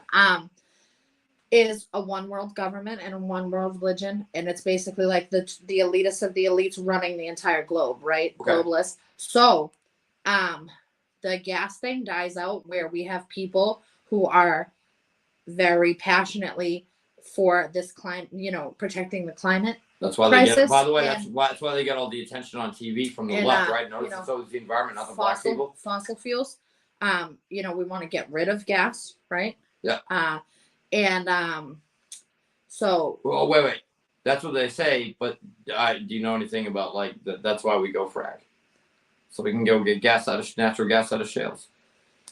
So that's the whole thing. not This is if why. we can't get out of our 15 minutes. And again, who are the? Remember, Let me tell you. you have to know who's controlling your country, and energy is huge. But let me tell you about the 15-minute cities. So everything that you could ever possibly need is within 15 minutes of your home. Okay. You are not allowed to leave your region. Yeah, that's like you have right. to have a permit that to leave your region. Cars are supposed to be electric so they can shut you off. Yeah, again, Exxon is going to have a massive problem with this. And also, so the bike lanes, the right turn only, left turn only, one ways, all that stuff has been implemented over the past decade or so. You show me where Exxon, Chevron, or Shell is integrating what they're doing in with this right now. Then I'll be seriously afraid. Until you show me that, I don't give a shit because I know Exxon, Shell, and Chevron don't give a damn about the Green New Deal. Well, at least as of right now, not to my knowledge, they give a damn about it. So you're going to tell me that that companies that have that much power and that much authority in the United States are going to allow that to happen? Yeah, because they're probably going to show me again. I don't want to hear about switch it. to Show solar. me an example. Show me examples, especially company memos that would show that, and then I'll buy into it. 'Cause Until I'm I sure- see that, I'm not. I'm sure not. if we trace it back, the people that own these things are the same people that own the solar companies and energy and all that. Probably, that's my guess. I don't know. Oh yeah, no. Oh But- hey, I know that through certain technology that they're definitely going that way. However, to talk about it to the level that we're discussing right now, I haven't seen any evidence that shows that. If you want to show me hard evidence, I'm very interested. in hearing. Karina's got all Yeah, her Corinne, if you got stats. it, please do. Especially if they come from internal company memos. That's Okay, really so- what I'm interested So about. the And 15. ask, hey, Karina, if you could real quick, are you aware of China's 2038 plan? 2038. Yeah, if she's not, she needs to look up China's 2038 plan. Tell her there's a great I'm podcast trying to. with Mike Baker and Joe Rogan. And Mike Baker is a former CIA agent. Talks about, I love Mike Baker. Mike's great. I like that, Danny. He says, I don't think the oil companies will save us. Well, Hey, save Mike, us. hold on. He says, first thing I disagree with this guy on. Oh wow. Big conservative. Well, okay, cool. So I appreciate that he said that. But so the 15-minute cities, everything that you could ever possibly need is within 15 minutes walking distance of your home. So you don't even need a car. They have been working on making owning a car very We're about to get deep. listen, No, we're about to get real deep. they've been working on making owning a car very undesirable in the cities, right? Because traffic, Yep. congestion with the bike lanes and the turn only lanes and the medians and all the stuff that they're adding and all these green spaces. It's very undesirable to own a car in the city, right? Yep. So that's one thing. And then we have these buildings with all the amenities, all of these high-rise buildings that they're building with these certain amount of affordable. Oh yeah. Oh, Housing by the options. way, yeah, affordable to people who make $7 Right, grand but a if you live in one of these buildings, you have a conference room, you have a gym, you have a grocery store at the bottom level or across the street or something. They're already here. Right. These things where you Hey, can live in a it's- building, listen, work across the street. I get that, but it's also not my job to babysit someone to tell them that they have to stop that. I don't have time for that. No, right. I Not get where yet. you're going. I get where you're Not going. yet. I get where you're going. But right now in today's society, right now, That is, I can see, but that's the whole thing. There are a lot of things moving in a lot of different directions right now, right? But if we don't stop it, I mean, if we don't stop it as a whole, none of this shit matters.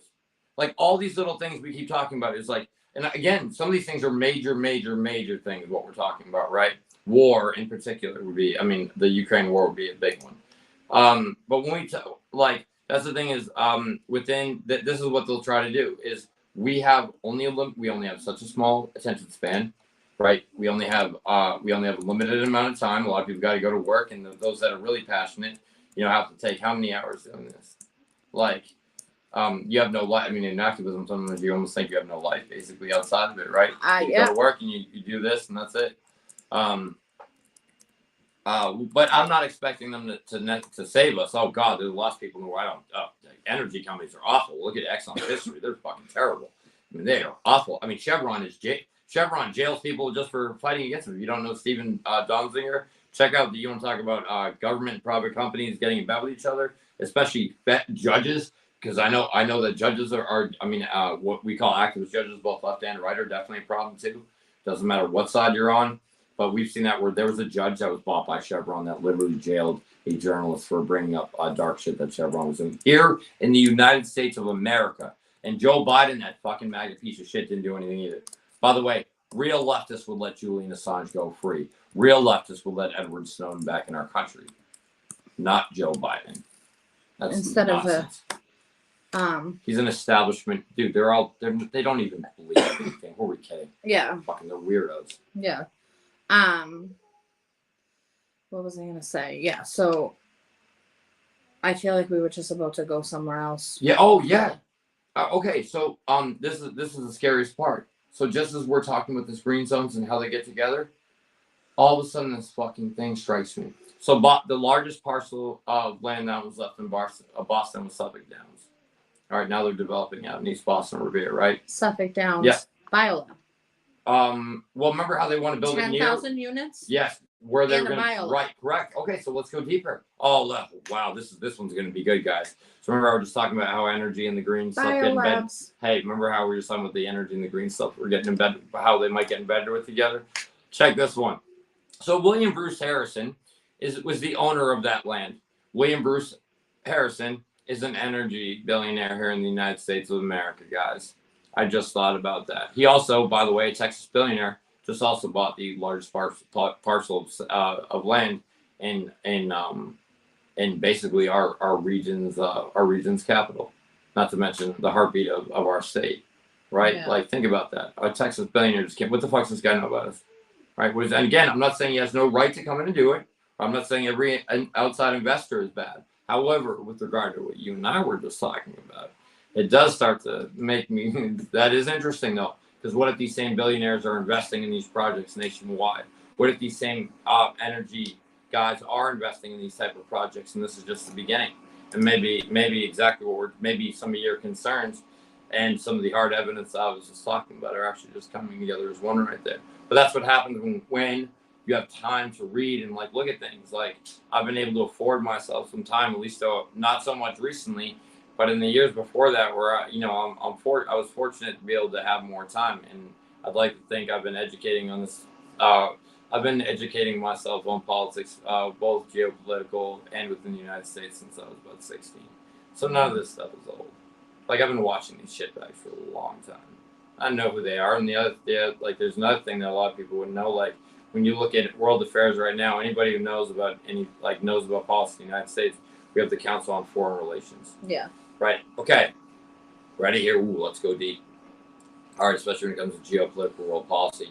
The current ambassador to China, his name is Winston Lord. Okay. Winston Lord is the permanent chairman of the Council on Foreign Relations. Let that sink in. He's the permanent chairman of the Council on Foreign Relations. If you know the Lord family is one of the 40 original families of the United States of America. So we have a guy who is definitely part of the blue-blooded elite class, who is currently our ambassador to China, who was under Trump as well, and actually I think under Obama as well. I don't know if he's still in there. I believe he is, though. But I want you to let that sink in real quick. All right, think about what I just told you. I also believe he's skull and bones, too. All right, so let that sink in real quick. When we talk about our enemies within the United States of America, I actually have him as number 1 on my list. I think he's the worst person in our country. I think he actually has. I used to think it was Henry Kissinger, but I think he's dead now. Thank fucking God. Rotten, But like, if we want to talk about people, I don't want to talk about Trump. I don't want to talk about Biden. I want to talk about Winston Morton. I want to talk about William Bruce Harrison. Mm-hmm. These are the people that they don't want you to talk about. Right. Remember that stuff. Like, hey, DeSantis, do they want to tell you that he's a blue blood? Do they want to tell you he went to Yale? With his little cute white boots that he wore. Remember those cute? I don't know if anybody saw the cute little white rain boots he wore. Fucking lame.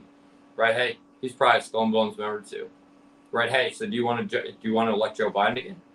So you want? Then vote for Trump if you're on the right. Don't vote for anyone but Trump if you're on the right.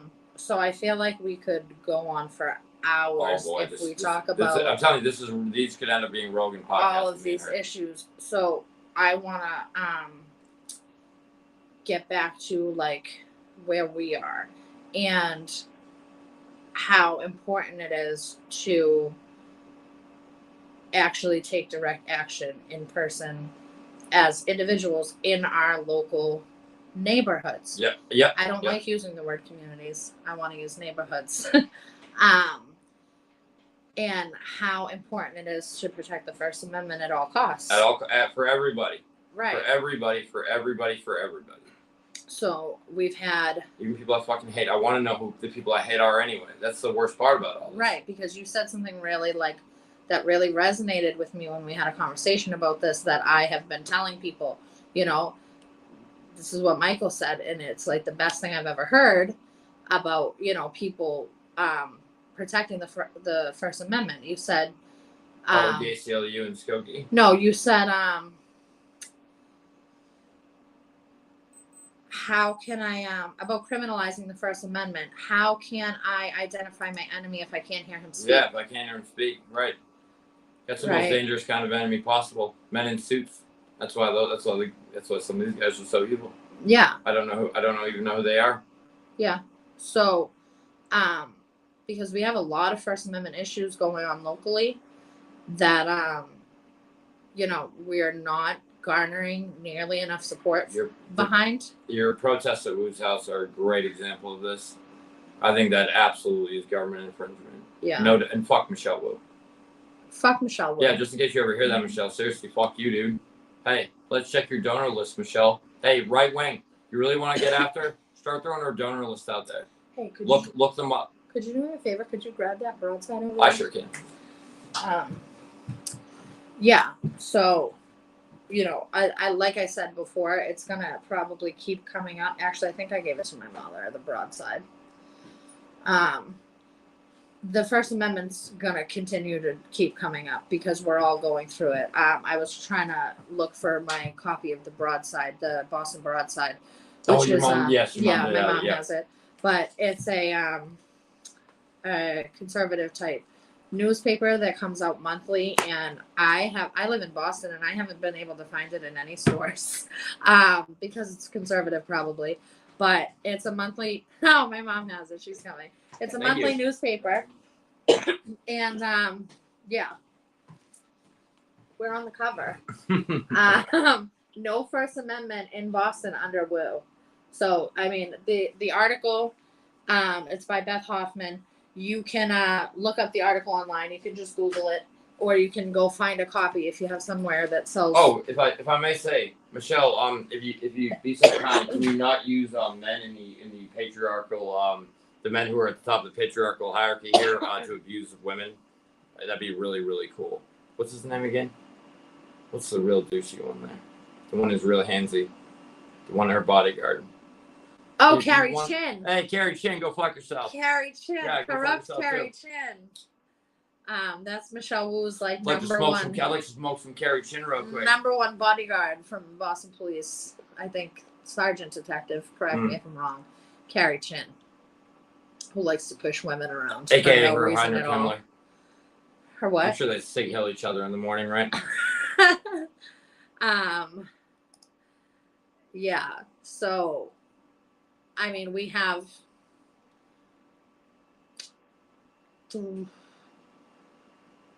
4 basically, technically, case is still open right now, directly related to Michelle Wu.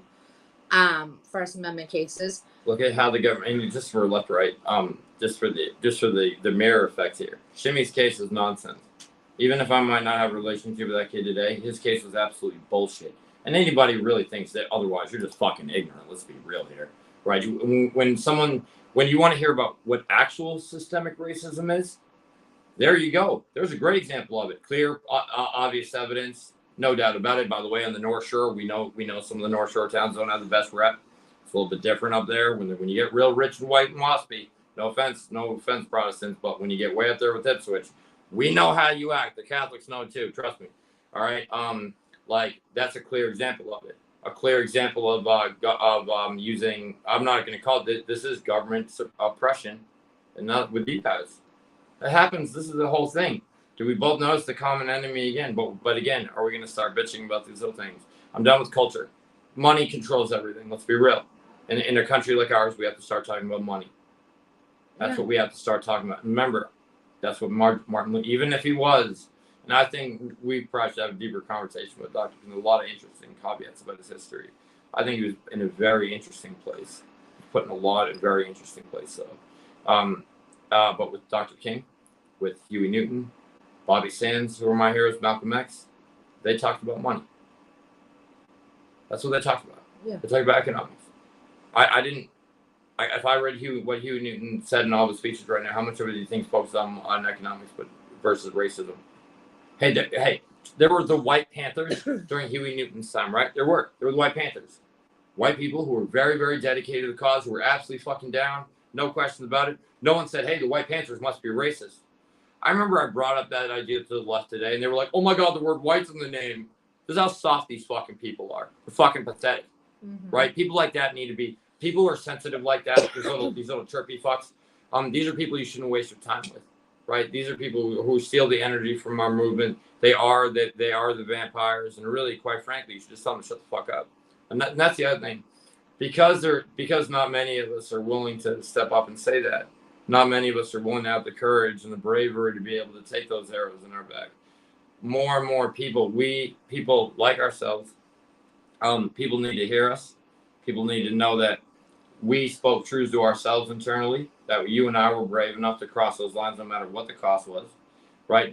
And really, like, more people need to hear stories like this so that the truths that I know that they hold inside of them will come out. I know a lot of people just deny how they really feel.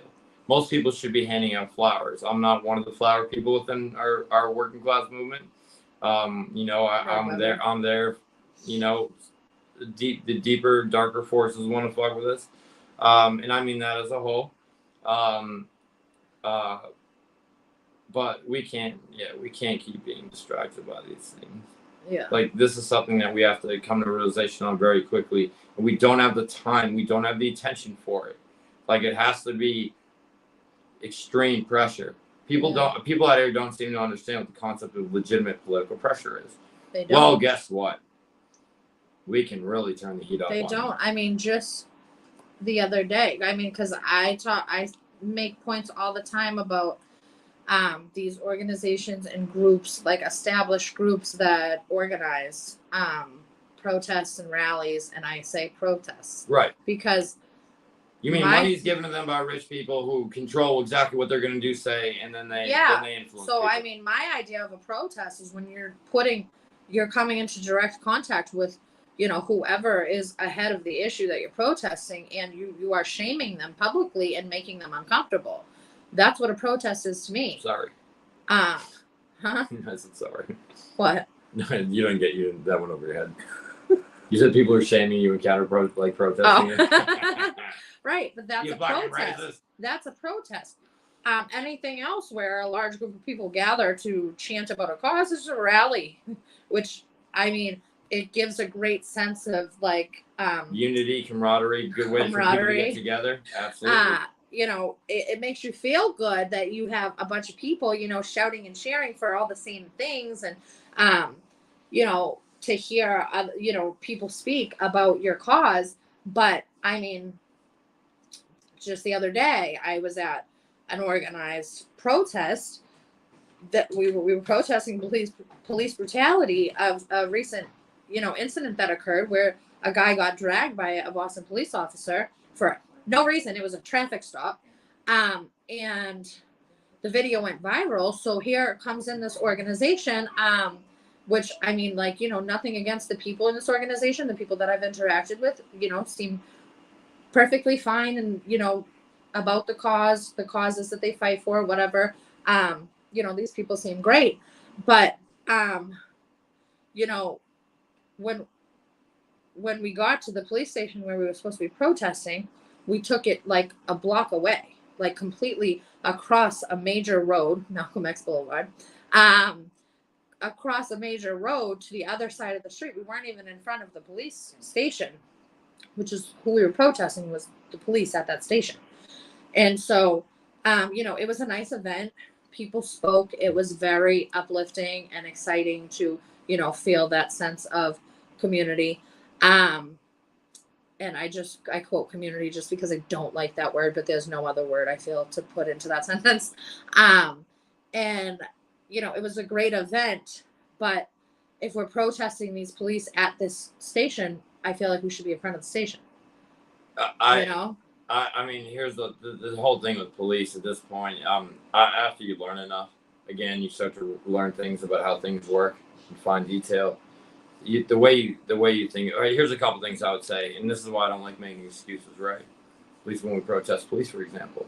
I know within my ranks that there's a rat. If you have a child molester amongst my ranks, Patrick Rose.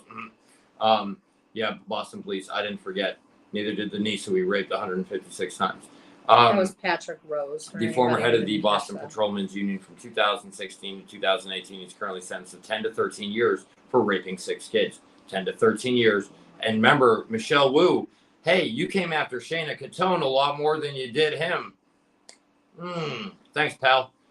Because Michelle Wu knew about the issue when she was still a city councilor, right? She did. And here's the other problem. It was brought to her direct attention. Yeah, and here's the other problem with this. Yep, exactly. And you were hitting the nail on the head. Little did I know as a protester at the time that I always figured that police were fired. Again, I should have educated myself on this, so I'm guilty.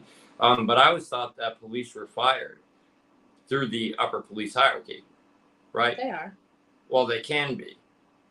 I did not know at the time, though, that there were many cases that referred to the Boston City Council, that the city council was, responsible for firing some of these people, and they did not. And that's again, I had a Boston police officer. Yeah, I was talking with qualified. In Boston, check that out on a deeper level. Well, so the thing is, in Shayna's situation and Joe Abishano, the other officer that got fired on the same day that she did, after they were both on paid administrative leave for over a year. Before they got fired. So that was a huge waste of fucking money. Imagine all the overtime that was paid out for people to cover the shifts that they weren't there to work. And they were both on administrative leave for about 14 months. And, in the process of her internal affairs cases, we saw that there was so much communication between City Hall and the Boston police. So conversations like coming directly from Mayor Wu's office, asking internal affairs, Eddie Crispin, what are we doing about Shayna? There you go, right there. What are we doing about Shayna Catone? And if you're not familiar, if a civilian files a complaint with internal affairs on a police officer, it takes years for the investigation to happen, and sometimes nothing is even done about it. They got Shayna fired fast enough. But they expedited these cases. And actually, I don't know if you know about the multiple warnings given. Not the multiple warnings that involved Patrick Rose, right? Not the multiple warnings that involved the rape of children, and I know a lot of us don't like those people. City Councilor Michelle Wu learned a long time ago about Patrick Rose being a child molester. He's not the only one. And he's not the only one. There's a sergeant on they the Boston did nothing Police about Force it. Fucking weirdo too. Nothing happened when they found out about that. But Shayna Catone sits down in a pizza place and corrects some corrupt police officers on their handling of the situation, and exercises her First Amendment rights in protesting, and gets fired after 14 months of being on leave. And their reason for firing her was the number of internal affairs complaints that she had. That was the reason for expediting her case, and that was the reason for firing her, was that she had too many complaints in a short period of time. But when you look at those complaints, you see that they were either filed multiple by the same, higher ups, deputy superintendents. Would you mind giving me an example of one? So one of them was that they say in the newspapers that she failed to assign detail to the mayor's home, because she gets 24/7 detail. They cover it in 2-hour shift blocks. And what actually happened was that she was doing like the roll call for that day and giving people their assignments for the day, and she had jokingly said out loud, we're not going to put anybody at the mayor's house. Like, why do we want to put anyone? Why are we protecting her?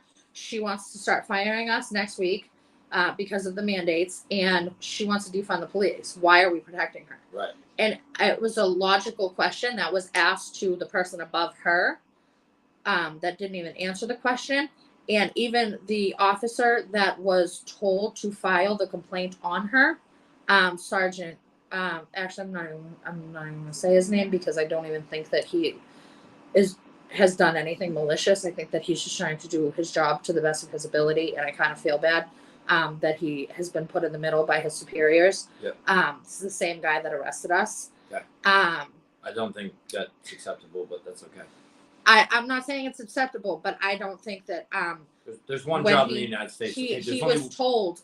There's one job in the United States in which you have to take orders at all times, and that's being a member of the United States military. Outside of that, I have no excuse. So he was told to file this complaint on her, and he said in her hearing, when he was questioned by her lawyer, if he would have filed the complaint, had he not been directed to file the complaint by a superior, he wouldn't have filed it.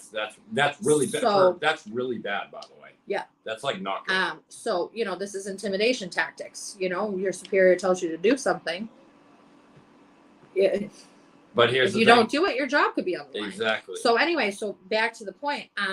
So this complaint was filed against her without her knowledge. Actually, in the beginning, she didn't even know that the complaint was filed, which the parties are supposed to be notified right when a complaint is filed, because she has to tell her side of the story too, like at the specific time that it's filed.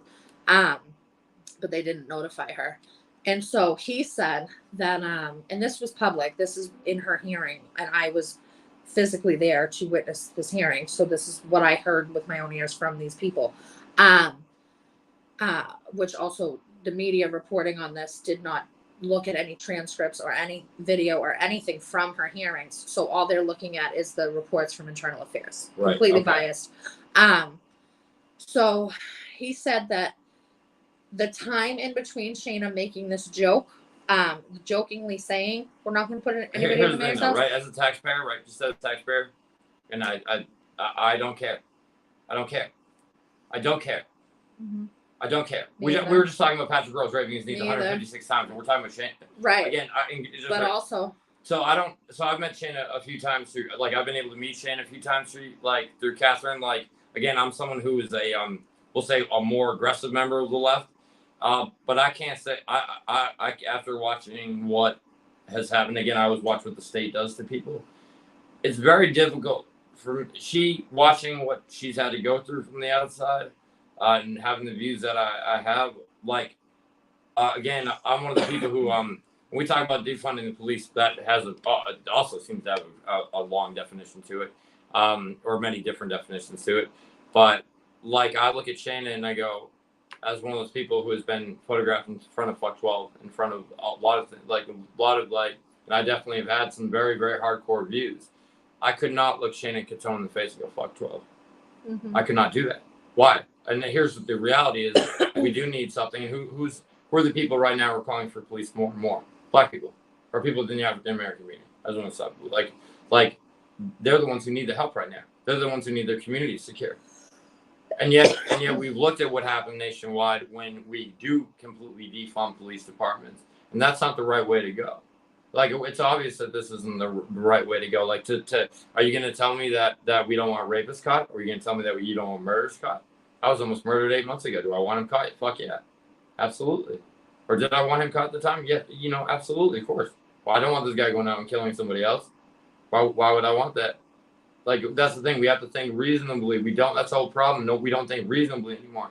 And the other thing is, I think that we have, because we haven't been able to talk to each other. If you asked me what defund the police meant, I mean, that would have never been my hashtag for it. Really, what that meant was, hey, I wanted to invest some of the money that we've put into policing and switch it over into some social stuff. Yeah. But the reality is, what I need to do is give police more training while integrating social services anyway. And here's why, again, the economic stuff comes into play. Because guess what? If the economic imbalance in our country wasn't like this, we wouldn't have so many of these societal problems. Yeah. Hey, the U.S. taxpayer, in I think it was March of 2021, was saving 25% of their check during the pandemic. Mm-hmm. Again, thanks to certain coronavirus policies. Right, hey, including having basically something like universal basic income out there. What do you think the average is right now? Like 5.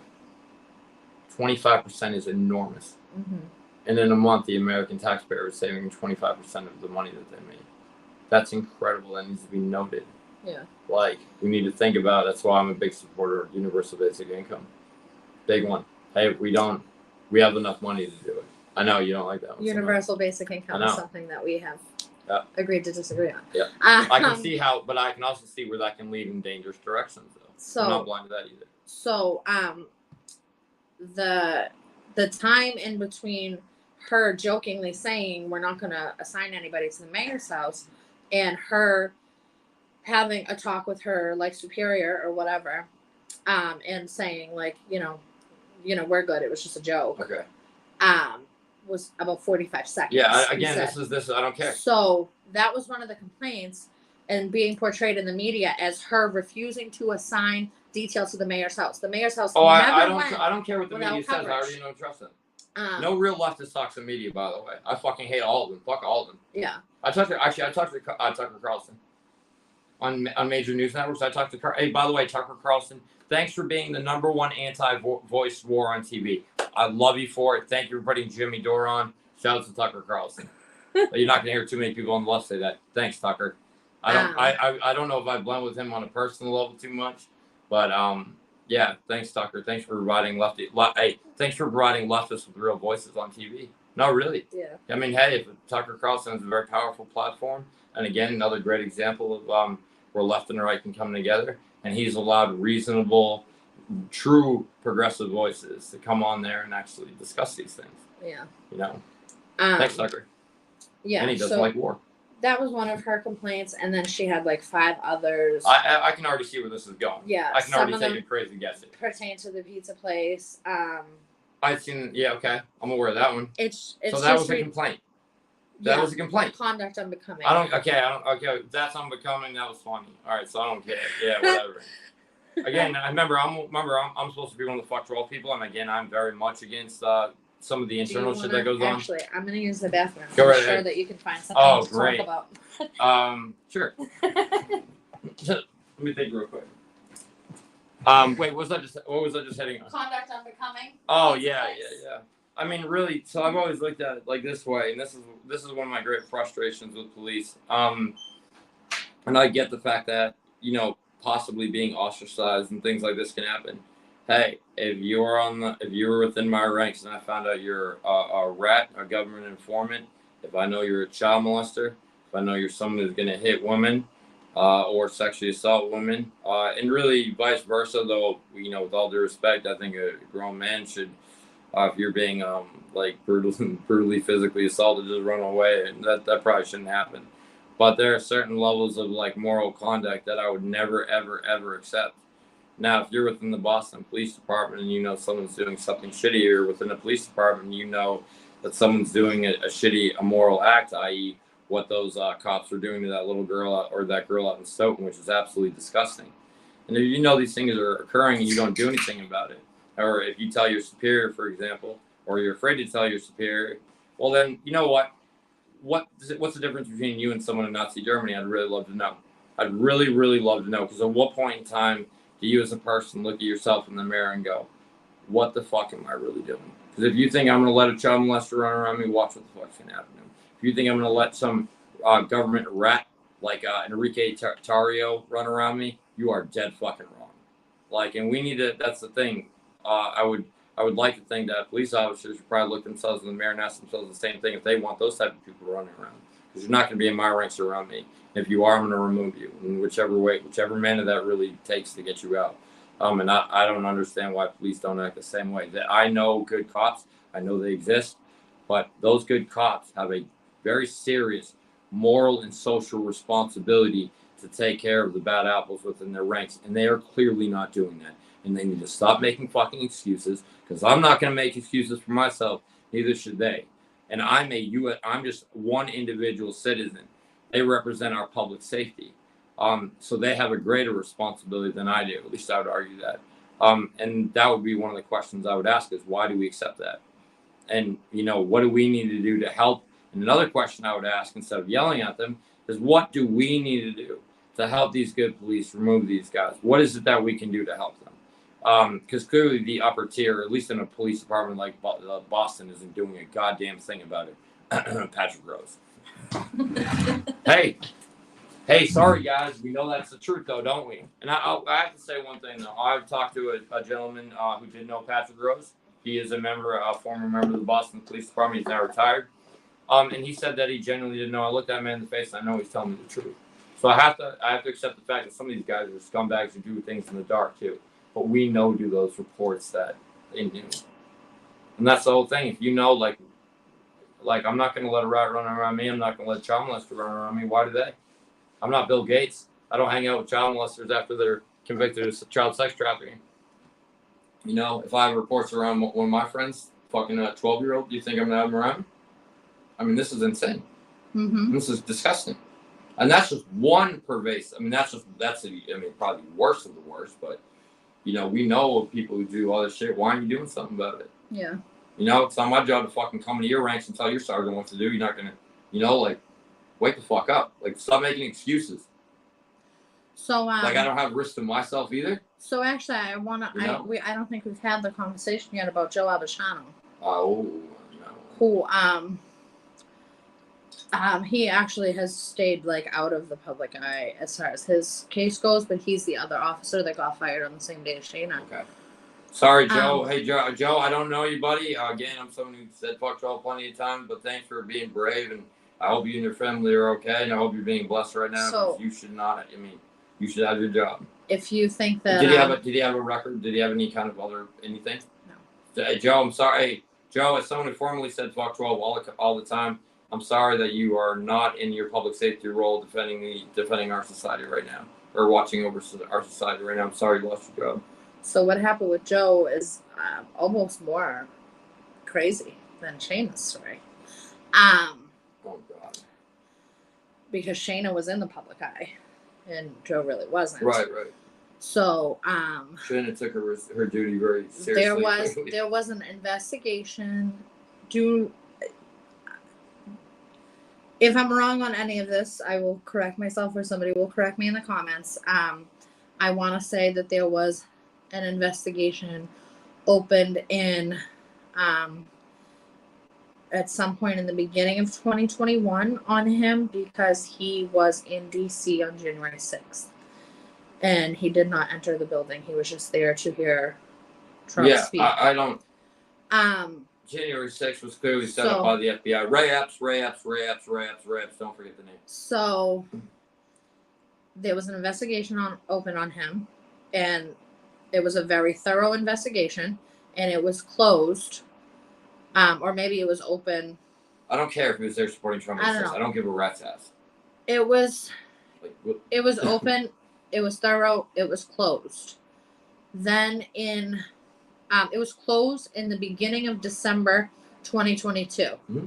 No findings. He was fine. As long as he did not commit property damage at the Capitol, I don't give a shit. I don't care. Then it was reopened, or maybe it was closed in November 2022 and then reopened in December 2022 or January 2020. No, it was closed in November or December of 2021 and then reopened a month or so later, I think. Either way, it was closed and then it was reopened once they had Wu in there, right? And that he went through the same, like he was on administrative leave or whatever, or he was on leave and they fired him when they fired Sheena. And basically the underlining thing that they fired him for was his use of the word patriot. I have no problem with anyone In a using the tweet, word patriot. In a tweet, because he I described know patriots left he and right. described January 6th in a social media post as being a situation where patriots versus law enforcement, both trying to do their jobs with, I don't even know, both trying to do their jobs like in being set up to fail or something along those lines. And that was the tweet that was named in his termination letter. Here's what's real: even though I don't agree with that whatsoever. So Michael Cox. That's absolutely, like, I'm sorry, but that's Michael Cox, the appointed Boston Police Commissioner, appointed by Mayor Michelle Wu. I'm sure he's racist for saying that too. Yeah, Michael Cox says that his views do not represent those of the department. Mind you, on his social media. Here's the thing, though. As a Boston officer, I would say, suggest that he just shut the fuck up in general. No offense to Joe. I mean, I would love Buddy, but I mean, like, you know. But on his social media, he did not portray himself as a Boston police officer. Here's the thing. Hey, do you know your Boston police officer on social media? I'm not babysitting people. Stop making excuses for them. Hey, if you're in a government role, shut the fuck up. Hey, you have a right to do it. Do it in the voting booth. Do it when you're at home with your wife. Hey, you aren't an objective organization. Are you not? Yeah. Hey, save your politics for when you're at home with your wife and your kids or your fucking card game, right? But if you're in a uniform, shut the fuck up. So there you go. I mean, I would love, but you not on social media. So you keep it off the public eye. You don't think that like off-duty First Amendment rights should exist because of what your job is? You're getting into some fine. We're walking down a fine line there. All right. Hey, in what context? All right. Hey, are we talking about the person who works for the building inspector? Because there's not too much. There's not too much. Hey, I mean, really. I mean, I suppose. They're fine. All of them should shut the fuck up. Hey, all of you in government should shut the fuck up. Because last time I checked, you're the problem, or you're a major part of it. So shut up. There you go. There it is. Right. All of you shut the fuck up. There you go. So I don't care about their First Amendment rights. If this is what I mean, dude. When it comes to a government, if you're in a government role like that, yeah, I don't really care. I mean, really, if that's where we're going to be, I just don't care. No First Amendment if you work for the government. When you say First Amendment, it's like, hey, you can't say cheese is yellow. Like, at what point, where are we going with this?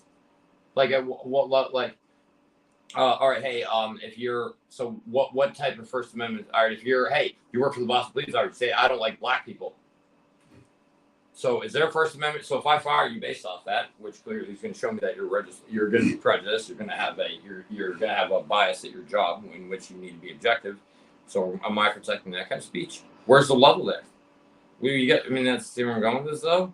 I think that would open an investigation to where you see if somebody who has been in the police force for over 10 years, have they ever had any complaints of biased policing? Yeah, these are great questions. And fair questions. But however, someone yelling, I don't like black people, especially if we could clearly if it showed that it wasn't a joking matter, is going to show a clear bias. A reasonable person is going to think that. Yes. Perhaps. However. Hey, if I go yell outside right now and I scream out, I don't like black people, you're going to make an assumption that I don't like them? Or would you reasonably think that I probably don't like them? And hey, if I put an N on the end of it, is that going to make it better? See where I'm going with this? So they say the N word is now we're talking about a clear bias. I have a just remember, I'm just kind of playing like just throwing out the rhetoricals here.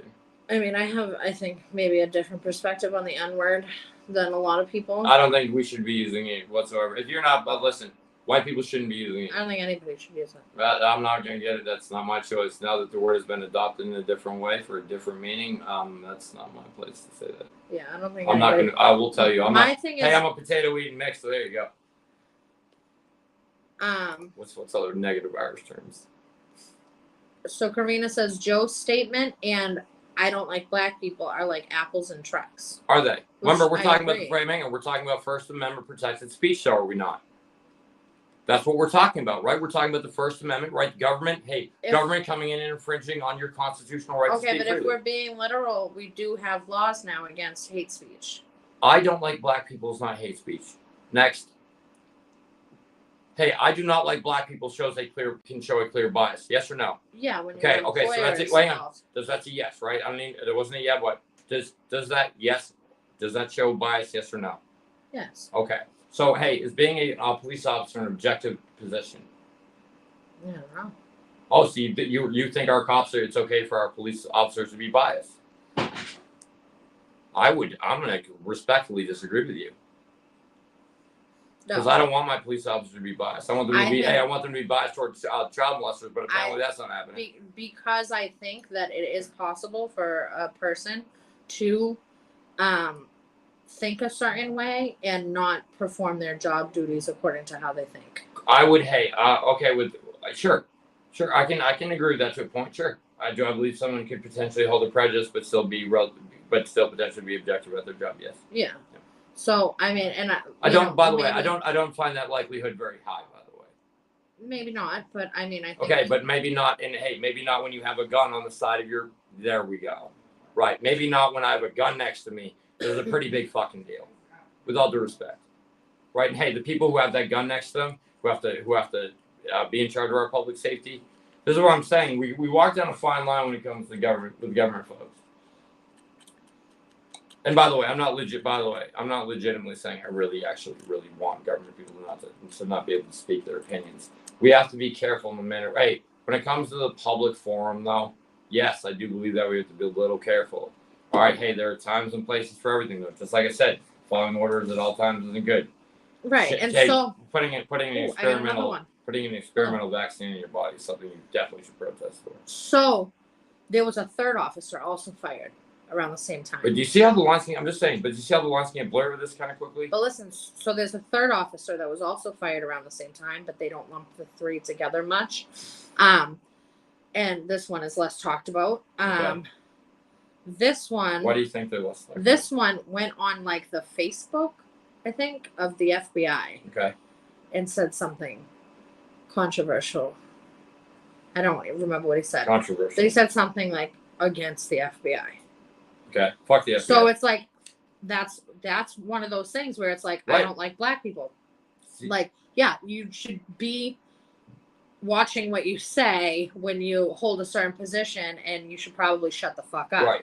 Joe's statement was nothing like what this guy did. Do I believe that statement affects Joe's job abilities? No, right off the top, not. Right. Not. So I would not. I don't think a reasonable person would think so either. Yeah, Karina said everyone's biased on things. His statement is neither harmful nor hateful. Yeah, no, I agree. I won't disagree with that. But I'm just saying, when you talk about First Amendment protected speech, though, I didn't make you go be a cop, did I? I didn't make them go be firefighters, did I? Right? No, I didn't. Right. Hey, did they have a choice to enter those jobs? Did they have a choice? Yes, they did. Yeah. Okay. Well, yeah. No, hang on. Before we get to a but. So they had a choice to walk into those jobs, right? So certain jobs, right? Certain jobs, you can't just go run your mouth about everything. All right. The Boston Police has no social media policy. Which means, what do you mean? Oh, they have no. There's a lot of employers that have social media policies. The Boston That's Police ridiculous. That's absolutely ridiculous. I mean, again, Boston Police Department as an organization is a gigantic F for me. I mean, they're extremely corrupt. They're overpaid. In their upper hierarchy, they're overpaid. I have no problem with a regular cop who's well trained, making $100-something grand a year. No, $120 grand a year, sure. Well trained cop. Been in the force 10 years. What the hell? No, of course. So $330,000 a little different. Danny said, "I would expect that a cop should not be a racist. Yeah, but but I that's- would expect a cop to be a patriot. What is that? Well, here's the whole thing. What does a patriot mean to you? Let's talk about what a patriot means. Let's talk about that. Let's talk what does a patriot mean to people? What does that mean? To me, it means somebody who loves their country. Yeah, and I do. I love the United States of America. When I hear Yeah. death to America, it makes me sick to my stomach. I think Yeah, this is and by who- far the greatest country in the world. Who is willing to defend their country or wants to defend Okay, their country? so why does that? So you assume every cop wants to defend this country? Do you think Patrick Rose wanted to defend this country? No, Is he he a said patriot? that he said Or is he just saying it's more likely he said he would expect a cop. Okay, to be a okay, patriot. okay. I would say that I would expect a cop to have more of a greater sense of duty. Sure. To say they're more patriotic though, no, I don't believe that. No. Because again, cops are like human beings, right? A great majority of them want to go home. Right, but people I think like that us. we want to Listen, think people like us who will go that extra mile. We were a different cloth. we want to think that And that's no disrespect to them. that they have respect for the country. No, yeah, in, no. in the sense of respect of the So like Constitution. respect for our constitutional rights. So like when they violate the Fourth Amendment constantly, right? When they go and get warrants that are bullshit, again, cut the shit. Mhm. Okay, so I don't have that expectation whatsoever. As a matter of fact, I have a lot of evidence that would show that a lot of them that's not the case. I think it's that. Should I say I expect them to beat their wives too, based on think, numbers? I think I would say I mean- I would expect for that to be a character of a cop, but I don't expect that is the character of the cops that we have in the jobs right now. I think a majority. Actually, I believe not. I'm going to respectfully disagree with you. I think there are a lot of cops who are in there right now. Remember, this is the problem. It's just like with war crimes and units. We always see that a tiny percentage of these people cause the majority of the problems. Look at gun violence. Who causes gun violence? Gangs. They cause all of it. Isn't it the guns? Oh, don't even get me started, right?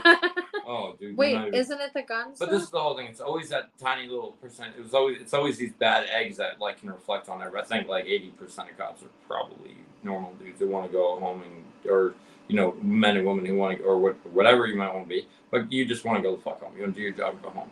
That's what I want for you too. I think that there are some of us though when we talk about patriotism. Patriotism to me means that you will literally have no fear of taking that bullet for your country. Now, we know our men and women in uniform and go fight in active combat zones are willing to do that, and they are patriots. Regardless of whether or not I like why they're sent there, I do believe that all of our fighting men and women are. I definitely would support the idea that I believe most cops, a huge percentage of cops, go in because they want to take care of their town, they want to take care of them, defend their communities. Absolutely. I don't disagree with that at all. However, the culture shares a little bit of a different picture. So Danny says the point is, why was he fired for basically saying he was a patriot? What am I missing? Yeah, no, I don't agree with him being fired. First of all, I don't agree with. Remember, I have no problem with what he's saying in relation to his job. Yeah, so I think we just kind of got off in the first booth because that First Amendment thing.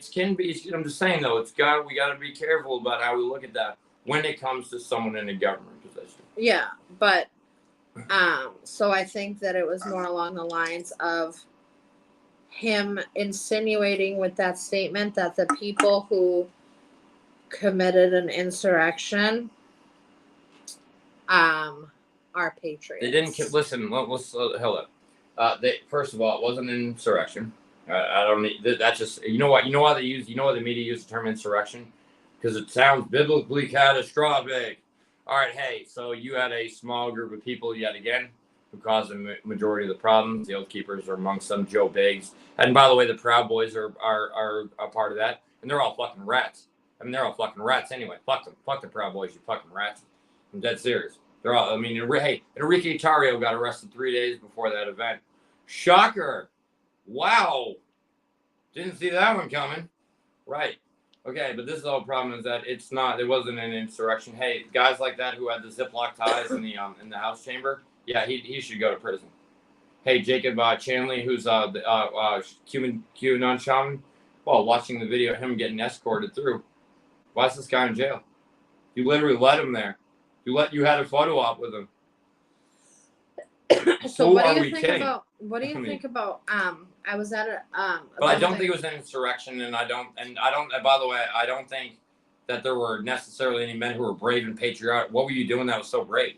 What were you doing that was so patriotic? What did you do? Yeah. I mean, with all due respect, but what'd you do? That was so brave, guys. You didn't do shit. Shut up. Danny said, Like they hit D-Day, like they were on D-Day or something. Yeah, you were on Omaha Beach, buddy. Okay. Not you, Danny. You know what I mean, though. Danny said, yeah, Proud Boys, mostly feds. Yeah, absolutely. No, but at least we know. At least we all know. NSC, Patriot Feds. Oh yeah, they're all dude. By the way, they're all rats too. All the hardcore groups are all rats. So again, I was at a in a building of an organization the other day. Kind of just like a meeting space for activists to do organizing and planning and stuff. And there was a poster on the wall of like a bunch of pictures of political prisoners. Is that what we call them? Yeah. Angela Davis and I mean, she's a bunch of people that I probably can't even identify. I just poked myself in the eye. And I was thinking about Peltier, just to name another one. I don't know. Leonard Peltier. I don't know. Oh, he might be the most famous one. Yeah, check him out. But I was thinking to myself about bringing this up in the meeting that I was in, but Julian Assange. I didn't. Yeah. I can't just keep going here. Yeah. So, I was thinking about bringing it up, but the topic of discussion wasn't allowing me to make that, to bring that up. But I just wonder if you consider J6 people that are that are doing time political prisoners. Good question. It all depends on what their charges. But yeah, hey, do I think there are some people who are victims of basically just politics in general? Yeah, hell yeah. That were just made examples of? Absolutely. Hey, there are certain people in there who are fucking morons who should be in prison. Like, again, that gentleman with the zip ties next to him. Hey, listen, buddy. I know what to do with zip ties. What are you doing with them? Because I know why I have them. Right. So you need to be... Yeah, exactly. Maybe. Yeah. When it comes to zip ties, you could be hanging a banner on all yeah, right. Hey, good point. Yeah, good point, though. Not with those ones. Yeah, so that guy... You could be suspending a flag to a pole. Him going to prison for 6, 7, 8 years doesn't bother me at all. No. Someone who walked into the Capitol and didn't commit any property damage. I mean, dude, there were people who were... Listen, I mean, there were people who were disgusted by the people committing the property damage that day. I mean, does anyone talk about it? Does anyone see, like, in Nancy Pelosi chamber, there are people picking the stuff up, putting it back on desk, shaking their heads because they were disgusted? So, I mean, I don't know who your patriots are. I mean, the patriots are those people to me that day that wanted to go out there, express their rights, stood for what they believe, even if I might have not necessarily agree with it. Hey, those people who showed our Capitol respect, right, despite being in there knowing shit was going down. Those people are brave. Those people did the right thing. Those people did the morally just thing that day. Yeah. Like, hey, we should have anger. I support anger. I'm a big backer of it. But what did they do? I mean, hey, not to mention J6 was a federally backed event.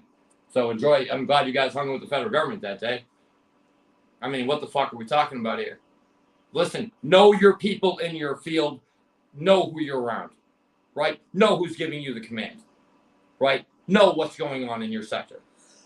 This is our whole problem in both left and we don't, because we haven't organized appropriately, we can't have people whose sole purposes are to focus on certain things. Right? Some people should be open. Everybody has what they're good at. Right? Like, I'm not going to speak out what I'm good at, but everybody has their role. Right? Like, I'm too passionate and intense to be a day-to-day communicator. Wait, I'd never make it. It's just not for me. But everybody has it. But because we can't do that, like, things like that happen. Disorganized events like that happen. Mm-hmm. Right? Hey, I have no problem with them putting pressure on. And I have nothing to say about people like Nancy Pelosi. All right? But there are elements that day that are okay. And there are other elements that day that, thank God for people like Tucker Carlson, are able to bring that to the forefront. The fact that we never saw that video is horrifying. The fact that people want to bitch at Tucker Carlson about releasing that video, but don't want to talk about the content is horrifying. And here's another thing. That woman who was murdered that day, and let me make that very clear, murdered, all right? She was a victim of state-sponsored violence. The same way I'd be a victim of state-sponsored violence in the event someone was to kill me for that type of thing. All right, she shouldn't have been murdered. She was murdered. I don't know why that Capitol Police officer has not been charged. All right, hey, I don't know why there hasn't been a massive inquiry with regard to Capitol Police officers knowing that bad shit was happening that day. They knew they were getting fucked over. They knew they were being intentionally fucked over. They have it on the radios. We have it on video. Why are we not talking about this again? Because we know who's running this shit. Like, I don't think January 6th, I don't think too much of it. But Yeah. I know what they're doing. I know how they're using it to take advantage of us. But I don't really think much of the day at all. Doesn't bother me any. I don't give a fuck. Talk about their taking over the government. Sure, you had the nuclear launch codes too, right? They were getting the nuclear football. Oh my fucking god, were we kidding? You could have killed all the reps and like America was going to collapse or something like that. Like we wouldn't have found replacements for them a week later. They're politicians. Yeah. You know, get the fuck out of here. Taking over our country. And I got to be real, on the left, I know things that like I know things on the left that have happened, and it's just like, damn, it'd be kind of unfair to look at things one way versus the other. Like, maybe the Capitol is a little different, though. I think maybe as Americans who love our country so much, again, for all the evil that's gone on in the building, we have a chance to make good out of it, too. And there has been good that's gone on there. But, you know, I don't really think too much of the 6th, though. I mean, really, it really doesn't occupy any space. I'm like... Oh, yeah, me either. I don't, like, dude, next, like, come on. Like, I don't give a fuck. Jesus Christ. I'd like to, you know... I mean, dude, Bobby Sands, know who he is. Yeah, things like January 6th will make a big deal. Yeah. You know, I got a bigger fish to fry. For fuck's sake. I don't have time to think about it. I know about it. I'm well aware. I'm well versed. I know what the fuck happened. Like, I know what happened the days before, all the things surrounding it. I don't care. Yeah. I really just don't care. So typically... Attack on democracy. So I do this show 3 days a week at 10 p.m. Monday, Wednesday, and Friday. And I typically do about an hour at this point. I've gone to like an hour and a half sometimes. I knew that this was going to be a good conversation and a long conversation because every conversation with me and Michael is a long conversation. So we've been going for 2.5 hours. So 2.5 hours? Yeah. Dude, I'm telling you. Dude, this is, and by the way, this is nothing for me. I can be here till fucking 5 in the morning. I know, seriously. So, you don't like it to go too much longer past this because, you know, it's like, who's going to watch this long of a video after? Joe Rogan, people who watch the Joe Rogan podcast. That's right, baby. I know you're out there. Yeah, I don't have that much of a following. I know, hey, by the way, Joe Rogan, the hardcore right-wing guy. Yeah. Oh, God. He's like one of the nicest, most liberal people out there. Like, holy shit. He just likes guns and eating, like, deer and shit. Yeah. But, I mean, I even met a liberal, somebody supporting trans rights at that drag queen rally the other day, who told me that that she doesn't support the Second Amendment the way that it's written, but she thinks that everybody should have the right to be armed. Okay. Hey, as far as liberals and mass, I'll take it. Yeah, I'll take it. But I'll take it. Yeah, so no national gun register. No, as long as none of that, we're good. We could probably close out the show soon. And unless there's like any topic that we didn't cover that you want to bring up. Oh my God. I mean, if you guys, so for the people who don't know this, ready? This tells you where I was. Let's see, I got, okay, our immigration policy as we're moving forward. We're going to have to talk about, let's see, I got to hit on election 2024. The censorship industrial complex, specifically Jim Jordan's committee on government overreach, which is great. Check out Forbes Business breaking news on YouTube. Forbes Business. Yeah, I think it's Forbes Business on YouTube, and check out the hearings that are going on. I mean, here's the other thing: hardcore leftists. What the Republicans and Matt Gaetz. I called him a little child molester like a year ago for his little Cuban adoption thing going on, which is still kind of interesting. But Matt Gaetz has been one of the most staunch defenders of like American liberty for like the last 3 months. If no one knows this, like this guy's been lighting people up left and right. Jim Jordan, who I think is also pun intended. Potential. I know, right? Funny. That was dirty. But Jim Jordan, who's I think potentially might even be under investigation with the Trump stuff, but his committee right now, the fact that he's calling, Michael Schellenberger and Matt Taibbi, especially Taibbi, these are left journalists. Talking about Twitter. So the censorship. I don't know any of the names that you just said. You don't know Matt Taibbi? No. Oh, you're about to now. Oh no, really. Hey, the Twitter files are really important and look at like how the censorship industrial complex is coming together. And by the way, they haven't even started diving into the stuff about Fauci in there yet. Wait till that gets juicy. They literally think they have the Fauci files. So hold on one second. Danny said Bobby Sands and his, who I also don't know who that is.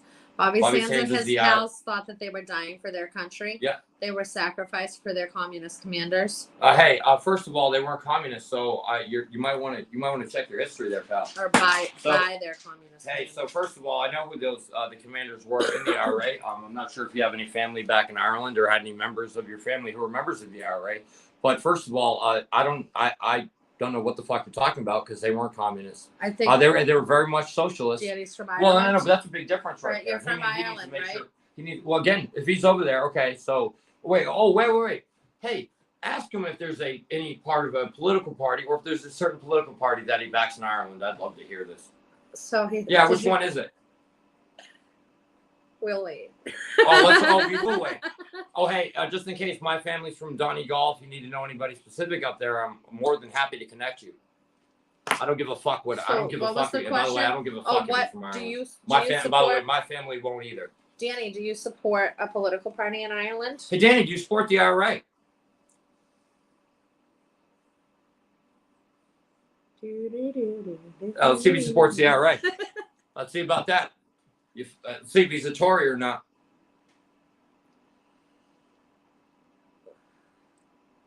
He said he hasn't lived there in 40 years. Right. Okay. So, hey, do you support the IRA? You don't. Let's not get off that question. Do you or do you not support the IRA? Excuse me. I should say that better. Do you or do you not support the IRA prior to the 1998 Good Friday Agreement? He said absolutely not. Okay. So, is there a political party in Ireland at the current moment or any time between now and 1960 that you identified with? He said he did. He did. Which was it? I can't wait. Oh, I know all of them. So let's go. Is he saying he did support? Yeah, is that what he's saying? Oh, I don't know. Did he? I don't know. I can't read. Well, you said, do you support the IRA? He said absolutely not, and then he said I did. So we're waiting. Oh, and then he said he did. So you supported socialists fighting for your country, but so I'm confused here. So you're okay with socialists fighting and dying for your independence, though you call them communists after they're dead, even though they were never communists to begin with. And I would know, because I am a socialist, and you're not about to tell me what I am. So that which is adorable. This is the funniest thing. This is why he did support them. So you did support them. Oh, so socialism, you can say you're welcome later, because it was socialists who fought and died for you to be free and independent over there without British oppression. And that's a fact, isn't it? Right, because Fianna Fáil and Fine Gael sure as hell weren't out there fighting for you, were they? Right, and all the members of those elites who were fighting for you. Like, this is the whole thing. Like, it's amazing where once it's okay. Socialists. Say no, it's okay. It's okay for socialists to fight and die for you, but it's okay to disrespect their memory by calling them communists. Hold on, because I have no idea what you guys are talking about. Okay, the IRA are all socialists. It's a hardcore socialist organization. Okay. There isn't. By the way, there isn't any blurred lines either. Unless you were. He said I didn't call them communists. I call them heroes. You call Bobby Sands a communist. Bobby Sands and his pal thought they were dying for their country. They were sacrificed by their communist commanders. Who are their commanders? Hey, if we're talking about Martin McGuinness, if that's what we're talking about right now, all right, hey, when the second he went over there and shook her hand, he died to me. If we're talking about Martin McGuinness, I'm right there with you. All right, if that's what we're talking about, I have mixed feelings on Jerry Adams. But if we're talking about someone like McGuinness, and he wasn't a communist either, by the way, that would have made him less of a communist. Adams. Yeah, Adams. Yeah, and I can understand. I mean, there are reasons why I can understand that. However, Jerry Adams wasn't a commander. Right. He never was on the IRA Army Council. Martin McGuinness was. And again, I'm aware of who these men were throughout the history. So what's it like in Ireland? Now? Are they free? Not in my opinion, no. No, but I have a very hard view of this. I have a very hard line view of Ireland's current situation. I don't know if I'm correct, and I don't think that anybody who's watching can correct me, but I feel like I heard that 15-minute cities are already happening It Ireland. would not shock me out there. Yep. Would not shock, because Sinn Féin has essentially, Sinn Féin of old is not the same Sinn Féin that I would have supported, and he knows this too. He knows that Sinn Féin in 1970 is not the Sinn Féin of 2023 with Mary Lou, and he probably knows this. But so, he said Ireland is finished. What does that mean? Like that there's no hope? Well, I disagree with that. I mean, again, they're doing a lot better than we are, so we should probably be kind of careful about that. Are they doing better than we are? I would argue. Well, here's what I would say: they certainly take care of poor people in their society better than us. So yeah, and I think that's a big reflection on how good your country's doing. So yeah. Okay. So yes. I don't exactly want to jump into universal basic income. No. Hold on. I said that. All I said is they take. No, right. But what I'm gonna say, taking care of poor people, I think, is very dangerous, because I equate taking care of poor people as making poor people content. Which one's more dangerous, taking care of billionaires or poor people? Sorry, I'm just curious though. I equate taking care of the government, taking care of poor people, as making poor people content with being poor, sure, keeping them stuck in poverty, and making them dependent on the government. Sure. Oh yeah. No. Hey, that is where we can get very dangerous. Hold on, right? Because once you're dependent on the government, it sounds like a great idea to get help, to get what you need from the government.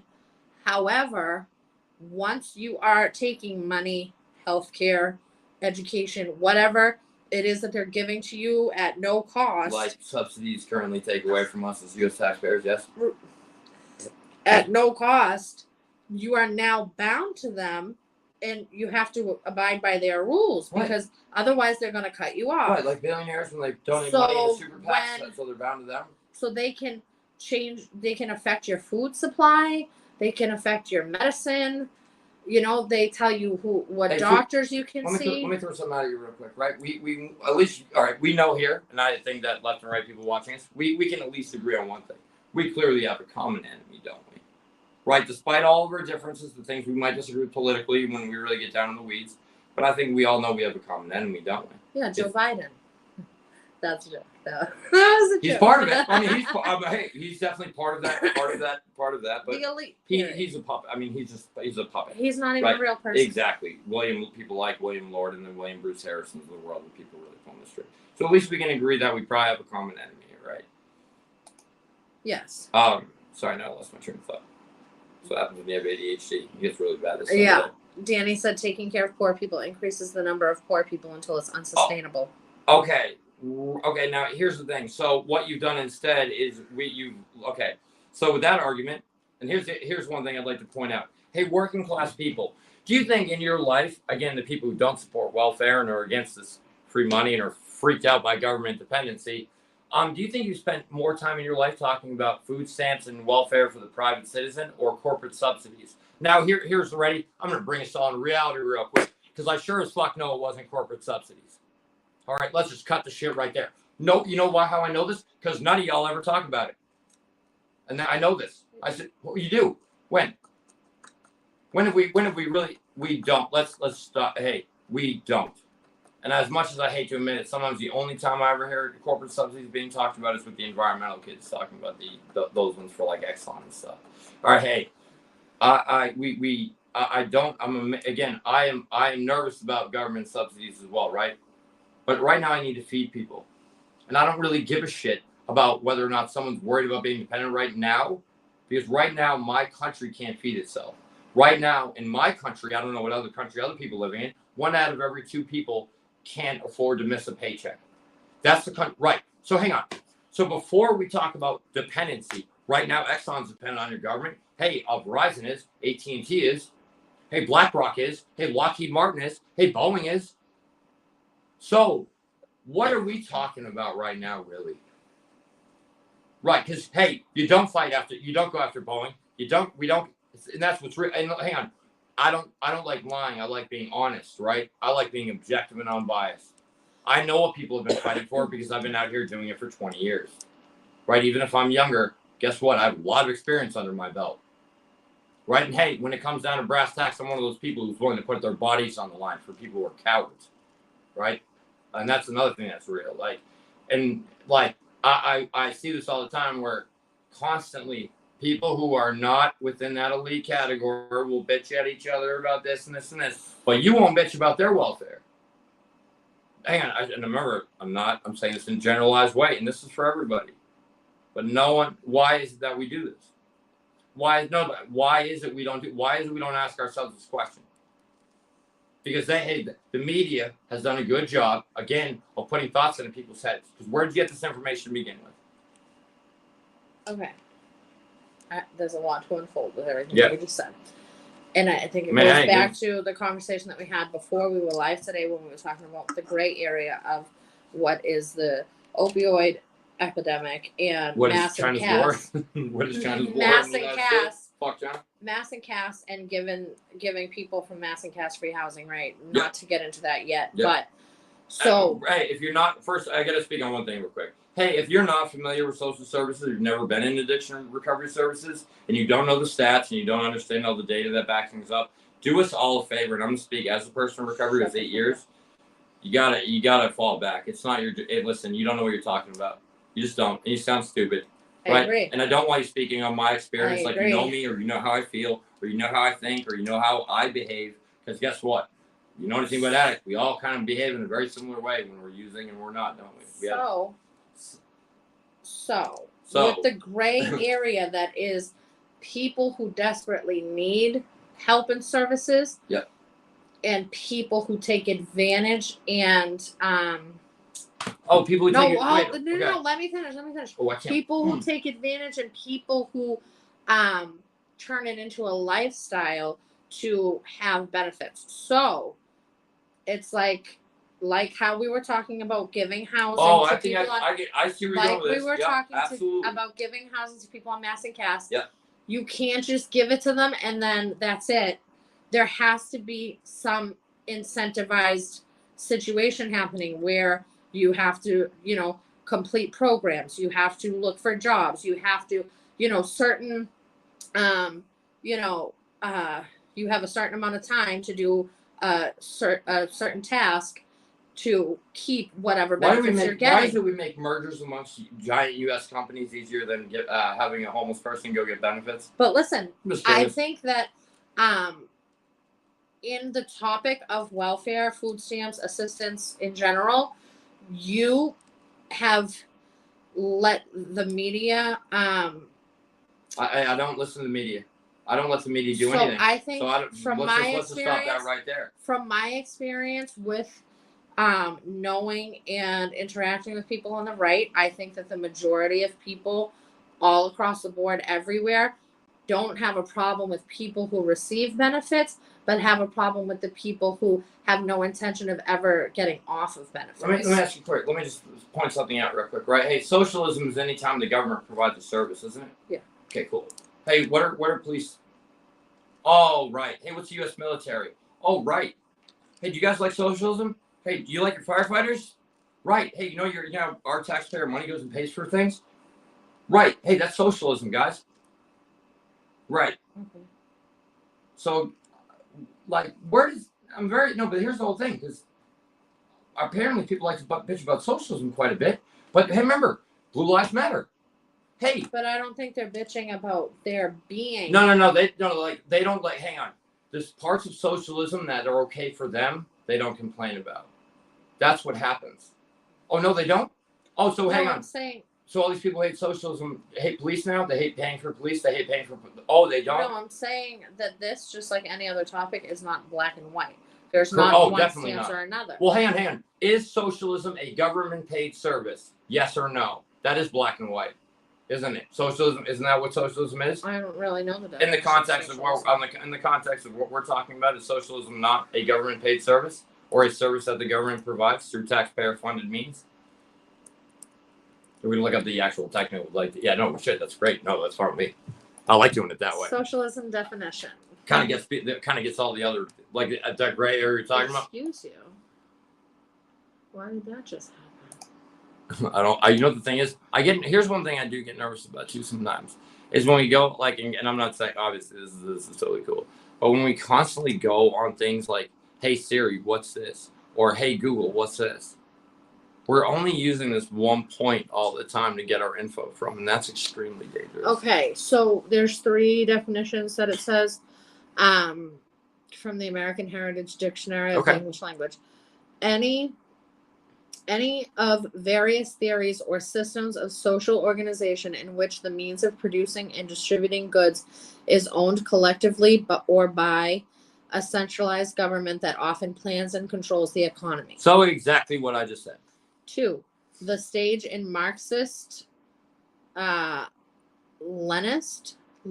Those are 2 different things, but okay. Theory intermediate between capitalism and communism, in which the means of production are collectively owned but completely classless society that is communism. Has not yet been achieved. That is what communism is. And number 3 is specifically in Germany, legislation supported by Prince Bismarck intended to improve the condition of the working man. Among the measures included were the insurance of workmen against accident, sickness, and old age, and the establishment of cooperative associations under state protection. Yeah, right. So number 1 applies to the current situation we're in, which is exactly what I just said. Okay, so hey, again, do you like your socialism? Hey, when you get your Social Security check, do you like your socialism? I'm just curious. Hey, and this is always the libertarian things, you know, the whole our roads thing, because obviously libertarians hate tax. And by the way, I hate taxes too. I do too. You want to read Danny's question? Yeah, no, actually, I can't. Well, I don't. I'm Danny said, Mike, sorry. Do you believe the people on mass and caste should be housed before immigrants? I do. He said, I do. Now, hang on. When you say immigrants, wait, first of all, hang on. First of all, if we're talking about people who have legally immigrated to the United States, right? That's what we're discussing about right now. Documented or undocumented? I mean, to me, it's to be completely frank because over here we don't like to call people illegal. Yeah, no, and well, here's the thing: is I don't believe a human being is illegal. Right. I'm a Christian. Agree. I'm a Christian, and I'm sorry, but God is I'm gonna have to call to God one day, and that's not gonna work. All right. If I go, hey God, I called a Mexican illegal. Is Jesus illegal? He crossed into multiple different countries. Is he illegal? Just curious. Right, I mean, this is the whole thing about hypocrisy. Undocumented, he said. Yeah, right. I'll take it. I like that. You're good. I like that. That's funny. That's good. I like that. So, do you think that people at mass and caste should be housed before undocumented immigrants? How about this? Without question. Yes. Yeah, without a doubt. It's not even that isn't common ground. Yeah, not even really. I don't even really need to question that either. Yeah, it's not even close. Yeah, absolutely. Do you think, because I think a lot of the times when I'm trying to explain my stance on things, I try to let people know what I think the feel is from the right side. Good question, though, by the way. That's a great question. For left, right stuff, that's a great question. So I try to let people know what I think the feel is from the right side. So a lot of the time I'll say, like, I think that the majority or the vast majority of people think blah, blah, blah, right? You know, an example would be like, I think the vast majority of people on the right are against the organization BLM, not the message of Black Lives Matter. Correct, right? And I would agree with that. So, right, I would agree with that. Using that as an example, do you think that, what do you think is the feel of the left when it comes to housing our own before we house undocumented immigrants? All right, so and this is something where I'm more on my left side would definitely come out. So, like, do I view not you. What do you think the feel no, yeah, is that's of all the thing general where left? I align myself with the general left on this one. I mean, a lot of us are going to tell you that housing is a human right. I do believe in the United States of America. That I agree. Yeah, I agree. I do believe that providing a form of shelter. Again, specifically, if we're talking about here in the United States citizen, all right, born natural or through immigration, the United States citizen now. Yes, I do believe that it should be a guaranteed right. Yes, I do. So but do you think that the majority of people on the left? I think that there are ways we can do feel that way. Like, yes, it is. Oh, absolutely. You think that housing is a basic guaranteed right? Absolutely. As a citizen. Now, hey, I would. Here's the thing. I would love to do polling. I mean, I'd be fascinated to see what that would look like. I would like to think though that the position that in which I hold right I now know, I probably feel would like- end up being the top. I feel like we should go out into the streets These would be with the by way, these would microphone be and just ask random people. I mean, we this- should go to college campuses like this would those. be, I mean, and that's the whole thing too. Is like when that's like so many people have different opinions. That's the whole thing. We don't have these like everybody seems to have a different definition of what it means. But here's why we haven't been able to come with more consensus things. Because but first of all, the media is trying to control whatever that headline is anywhere, whatever tagline it is, i.e., defund the police, for example. I would have had a very complex answer for you, right? You know, like I'm just trying to think of like for you guys, just trying to think of one of your lines. Okay, which one of your vaccine ones? Give me one of your vaccine like hashtags. My body, my choice. Yeah. Wow. I mean, there you go, right there. Talking about a can, right?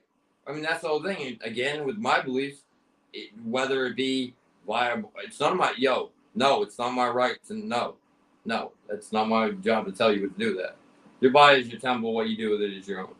Right? Once you're a consenting adult, do whatever you want. Mm-hmm. Yep, it's not my job to tell you what to do. What you put in it, what you smoke, what you do. If you want to drink alcohol and get behind the wheel of a car and bring it out, it's a little different. But what you do in the privacy of your home is none of my goddamn business. Period. And Danny, that was a great question a minute ago, though. I really like that question. Danny says, because it's a very valid question. Danny says, I believe that someone who is addicted to opioids is in trouble and needs immediate help. I would say, okay, again, hey, hi, I would know. You can just ask me any question you like. You don't need to. Did you disclose that? Yeah. Yeah. Okay. Oh, absolutely. Sure did. Yep, IV needle user, 5 gram a day fentanyl user at the end. I mean, I don't know. In recovery? Yeah, we got 8 years, eight years and change. I am a weed smoker. That doesn't mean I'm not in recovery. Just in case, your psycho fucking uncle with 42 years in AA told you differently. Fuck AA, by the way. Don't care, right? Yeah, I'm sorry, but they make a lot of people miserable. I've had so many people who told me that if I smoke weed, hey, guess what? They're dead now. Yeah, that's real. Danny, with regard to that though, so there's been a question recently with regard to mental health and whether or not that should we arrest, basically, or detain those that have severe mental health problems. I mean, this is where things get. When it comes to people who suffer purely substance abuse, you're not gonna do that to me, dude. You're gonna tell me that you're gonna show my house and try to detain me? I'll fucking blow your head off. So there you go. And show up at your house. Yeah. Again, no, hang on. Are we just talking? So hang on. We're talking about How are you gonna tell someone's homeless? Right? How do you know? Are you gonna what? You're gonna leave that in the hands of, you're gonna leave that in the hands of police? Like that's the whole thing. I get where you're coming from, but we get okay. So then we should be more concerned with things like, all right, hey, if someone wants to get into rehab right now, we should be able to drop them off detox right now. There shouldn't be a wait. We should have treatment on demand. We should legalize all drugs. We should have diamorphine clinics. I mean, I could keep going on and on here. When it comes to like immediate stuff, though, I definitely recognize that people who have severe mental health problems, we need to do something. Like people who are like, suffer from schizophrenia, to a whole slew of other things that, I know the DSM keeps adding them on and on, don't they? But as far as like immediate things that we have to do, I can certainly respect having to potentially, or the idea of potentially having to detain people with severe mental health problems. When it comes to the area of substance abuse, though, you're walking down a much more dangerous road because there's a lot of people who are functional, people who suffer from functional addiction, wake up every day and you'd have no idea how many people are functional alcoholics. Like we get into some sticky stuff when it comes to just purely substance abuse. However, those that clearly have severe mental health problems, I think I'm very much more open for a discussion on, having to do something very immediate about them. However, if you think for a second that again you're going to go rest your way or go, why don't you go do what Michelle Wu's doing? Why don't you just go be Michelle Wu? Because that's what she wants to do. She doesn't want to deal with it. She doesn't want to actually do it, create any of the policy changes I just said a minute ago, which are things like diamorphine clinics, to legalizing drugs, which is a no-brainer. Again, why are we telling each other we should put in our bodies in the first place? Shouldn't we make it safe? Look at the way fentanyl. Hey, do you want China to keep winning the war? Hey, keep drugs illegal. China loves that. That's what they love.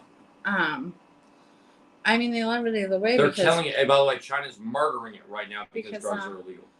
But I mean, we also have the legal forms of the same drugs. Yeah. So Correct. Well, yeah. Well, I mean, they're winning in both arenas. Yep. And I mean, here's the other thing, Um, and they're winning because that money that goes over is undetected, so we don't know what they're spending it on. Yeah. We're not and running so, through a bank; you can't seize it. Yeah, so me and Michael were talking about this earlier because I actually have a video that I've been sitting on that I need to get up on the YouTube channel. God, we could dive into the cartels. And this could get deep. On Sunday, I'm gonna have this video up so that I can be able to talk about it on a show next week. A conversation that a couple of us had on Mass and Cast with somebody who has been greatly affected by the opioid crisis and been down in Mass and Cass, in the depths of it. So that video will be up by Sunday, and I hope that you guys watch that because I'll be talking about it next week. But I think it's really interesting to hear from the perspective of addicts on Mass and Cass, and something that I'm not sure that a lot of people consider, that some of the people down there may not be addicts. I think that we need to hear from them a lot more than what we're hearing from them. Michelle Wu did a clean sweep last year. I hate them. I don't which, I mean, a clean sweep is basically push them out to other communities. A clean sweep is basically like they told them to get out of there and they stole their property. Yeah. Threw away their shit.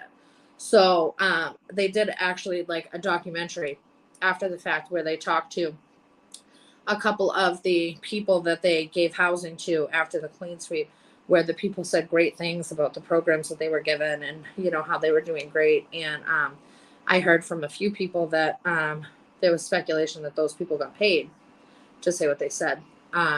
So I need to I'm trying to find out more information about that. And I know that I have a lot of people on Facebook that are connected with the recovery community and the Mass and Cass community. And if anybody can connect me with anybody who knows anything about that, that would be great. Because as far as the people that I've talked to, nobody's happy with how Michelle Wu is handling. I don't trust her. She's great on housing, but everything else I can't stand her on. She's good great on housing. Oh yeah. I'm pro. Oh yeah. Again, I don't. So the Saudis, these multi-billionaire Saudi landlords here in Boston, right? If she wants to go and put things like higher taxes on them and wants to create rent control, I don't have a fucking problem. Hey, listen, I don't give a fuck about Charles Gate. I don't care. Hold on. I don't care.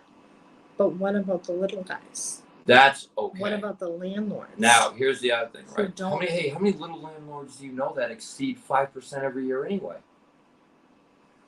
Yeah, there you go. Right, there you go. How many mom and pop landlords do you know that exceed 5% raised rates anyway? I'll wait. I have no idea. Right, because I haven't.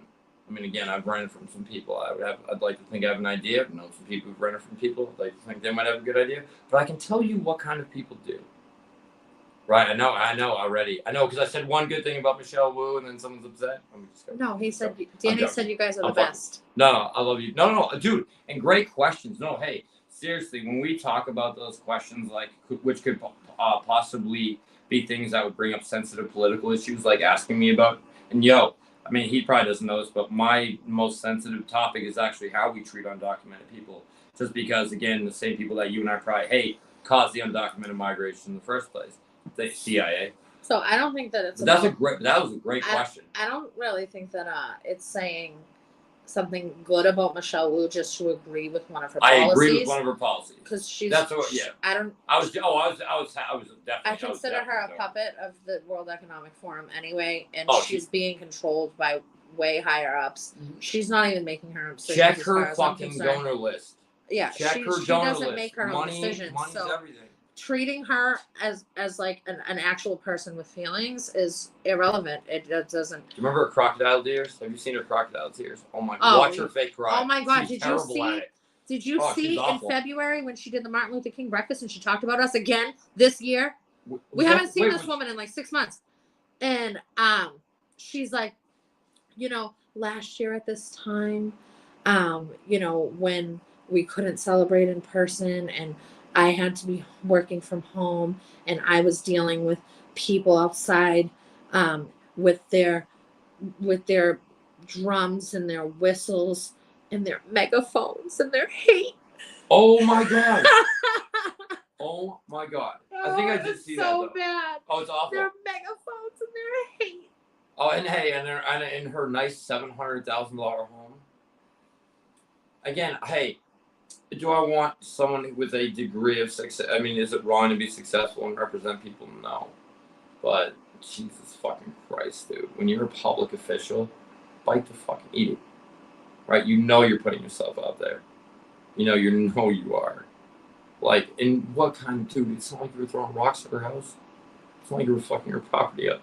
You were outside creating noise. I sing outside every day. My neighbors have no problem with it and don't call the police on me. And I'm loud. I have a very powerful voice. I haven't got once and 2 net shouts to Revere Beach one time. I mean, no one ever says anything. As a matter of fact, they also love. It only matters in her neighborhood. Yeah, no. These things. Yeah, no. Only when it affects her. Yeah. See where I'm going with this? See, this is where. Oh, and when she's out in public, and we're protesting her with megaphones, and the Boston police steal our megaphones from us. But I mean, 3 days ago, I was out. I'm more concerned with the way they touch you guys. Hold on, because when we're around Michelle Wu, we're not allowed to use megaphones in public without a permit. That's what they say. As a matter of fact, that's that means what they get more of them. Get more of them. That's what they say. Yeah, get more of them. But 3 days ago, I was in Roxbury, across the street from a Boston police station, where there were speakers and multiple megaphones that people were using. And I asked them if they had a permit, and they said no. Guys, all right, ready? Right wing.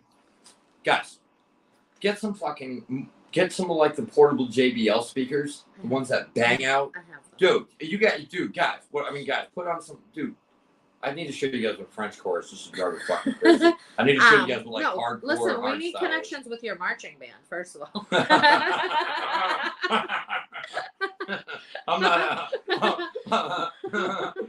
I'm not known for the trumpet, dude. That's not my forte. Trumpeters. Yeah, but I like people play hardball. Those rules only apply when you're around Michelle Wu, because I can say things about the protest that I was at 3 days about their sound amplification devices. Privilege, huh? But what a privilege! What is such a privilege? I can also say things about myself using sound amplification devices in other parts of Boston where the mayor's not present and nobody says anything to me, or where politics. This picketing ordinance that she wrote to protect herself from having to hear what we thought of her. The picketing ordinance says that you cannot picket targeting a specific residence before 9 a.m. because we were going at 7 a.m. So you're supposed to get a citation if you target a specific residence before 7 a.m. But since that ordinance passed, if we did it at Michelle Wu's house, we got arrested for it, even though it's a civil infraction, and we never got any fines. We just got arrested. And since then, we've protested at 3 other residences in Boston, but you won't hear about those because the 2 that I can think of off the top of my head were white people. So they won't tell you about when we protest white people because that doesn't fit their agenda. They want us to be racist. So we protested Michael Flaherty in front of his house at 7 a.m. No cops. We protested Margaret Cook, the Commissioner of Public Health, I think, the Department of Health. And again, nothing was said or done. So that ordinance is specifically to protect Michelle Wu from having to hear dissent from her constituents. One other house you guys haven't protested yet. I'm so disappointed. So, if nobody, just in case you guys don't know this, if you need his address, no problem. So I have the CEO of Moderna's address here in Boston. If you ever need it, please feel free to ask. Oh, we do. Oh, yeah. Please. I mean, him, and here, when we start to talk about that integration, when you talk about the Davos WC type stuff, interacting as one, I mean, you're in a great place for Yeah. it. Yeah. And just think, I just wanted to share this too. Whenever I'm saying left, right, when I'm talking over, I'm only saying that for the sake of where we would have been identified going back 2 years ago. I don't really like to think in left, right paradigms anymore. Same. Like Same. if you're a member of the working class of the United States, hey, even if we have our differences, we have, I think the things that unite us are far greater. I think the desires that we have for our families and our communities are far more powerful uniters than any, like, us disagreeing about whether or not, I'm just trying to think real quick. Us, even a couple words on the survey. But there are so many minor things right now that if we don't really get at the system as a whole, none of this is going to matter. So None of Danny, this is going to matter. None of it. So Danny says, last question. Fire away. No, he can ask whatever. He's asking. No, he's asking your questions. Why So not? Keep it I coming. think, oh hey, I think that I actually might have more to say about this than Michael, if that's possible. Oh, But wow. he wants to know what you think about Robert Kennedy, Okay. RFK Jr., who just declared last week that he's running for I'm president. going to give you a very honest answer. I don't know enough about him to make what I would feel like would be Yeah. informed decision or give you really. Yeah, I'd have to know more. Yeah, we kind of had this conversation From the an other day, so I outside, knew. from an outside perspective, though, yes, I clearly can tell that he has So- some libertarian-leaning views, and I'm so far okay. So then Danny goes on to say that there is a Democrat with balls and brains, talking about RFK Jr. So RFK Jr. I don't like. And I think that people on the right need to be wary and probably heed Michael's advice when he says election 2024 vote for Trump. Yeah. Oh yeah, definitely. Because if you're a Republican anyway, like what other choice is there? Well, I mean, so far we have Trump, DeSantis, Kennedy, and Shiva. Like I said, what other choice is there? So I think most people know what I think about Shiva. He treats people like shit. So I think that he makes a lot of great points. He has a lot of people can probably learn a lot from him. I know that I learned a lot from him, and by working on his campaign in 2020, I met a lot of great people. And I wouldn't be where I am today in activism if I didn't work on Shiva's campaign. So I'm grateful for that. But he doesn't respect people and he treats people like shit. So that's where I have to not support him. And then there's some other issues where he kind of has like a very weak stance on, and you got to question why, right? But as far as Kennedy goes, he is a Democrat, so there's that. And then he is a Kennedy, there's that. And we What's all wrong know with that? because we know about the history of the Kennedy family. And we can also say that John F. Kennedy was murdered because he wanted to tell us the truth. He's the only one. Again, that's the only one that I would argue that right. his brother did too, and look what happened. So and Bobby was the more liberal one of the two. So RFK Jr. is depicted by the people on the right or the anti-vaxxers to be an anti-vaxxer. He's not an anti-vaxxer. He specifically says that he is a pro-vaxxer. He is for safe jabs. And this is talking about all jabs, not just the most recent one. Right. So he thinks like I still thinks like I currently do. My stance is I'm an anti-vaxxer and I wear that label fucking prouder than I wear anything else besides being a mother. And I think that you are one of two things. You are either, if you're educated on vaccines, on jabs, we're not supposed to say that word. Do they know I'm unvaccinated too? I don't know, left, right, united, and unvaccinated too. Yeah. Yeah. So damn right. You're not supposed to say like certain words because YouTube will consider it medical misinformation. Oh, of course, right. And then you get a strike, and then you get banned from posting. Sorry, YouTube. So,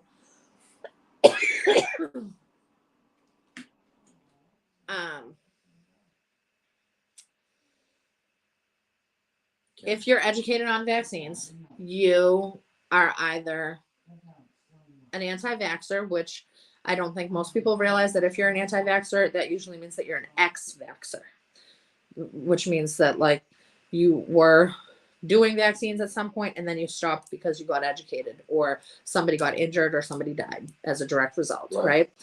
And then the other person is, sometimes I say stupid because if you know all there is to know about the risks of taking these things, you would be against anybody taking them, is my stance. So I don't want to use the word stupid because I don't like insulting people, but I guess the better thing to say would be, if you are still supporting like every other jab aside from this most recent one, then you need to dig and you need to learn the rest of the things that there are to learn, and you need to look past a Google search. Because this information is not really easy to find. You need to talk to people that have had experiences, talk to people that have autistic kids or kids with disabilities, that are aware that the disability was caused directly as a result. I can speak the truth on hiding it from a little bit. 2016 Tamiflu. It made my GI stuff worse. I never really spoke on that to people. I actually wasn't even really cognizant of that until you guys had come along. I looked back at my own history, realized the last time I'd actually got jabbed by anything. It's that, and then I realized that I started to get it worse after that. Yeah, and that happens. That happens to a lot of people where there is an issue with themselves or their child where they didn't realize at the time that it was in direct relation to a jab, but then I will definitely later on, once they've educated themselves, they realize like, oh my God, this developed shortly after. But also, that's another thing, is that there is no time frame. So if you actually look at like the reporting of adverse reactions to jabs or and deaths, it basically like it's supposed to be within a 2-week period of getting the jab that you're like able to blame it on the jab. But I mean, people have linked it to like depositories of cancers. Like there's all kinds of things. This new one in particular is real bad. So I mean, like, you're either thoroughly educated and against it, or if you are saying I'm against this one but I'm not against that one, then I think that you have a lot more digging to do. Yeah, I mean, that's the whole thing. I think at least I think it's important at the very minimum, even for people who are still for vaccines or whatever right now, to always have a healthy degree of skepticism, but I don't think that exists anymore. Yeah. Like, that's the whole thing. It's like when we got into all this, it's like being a skeptic made you a conspiracy theorist instead of being a normal, rational person who wanted to question things.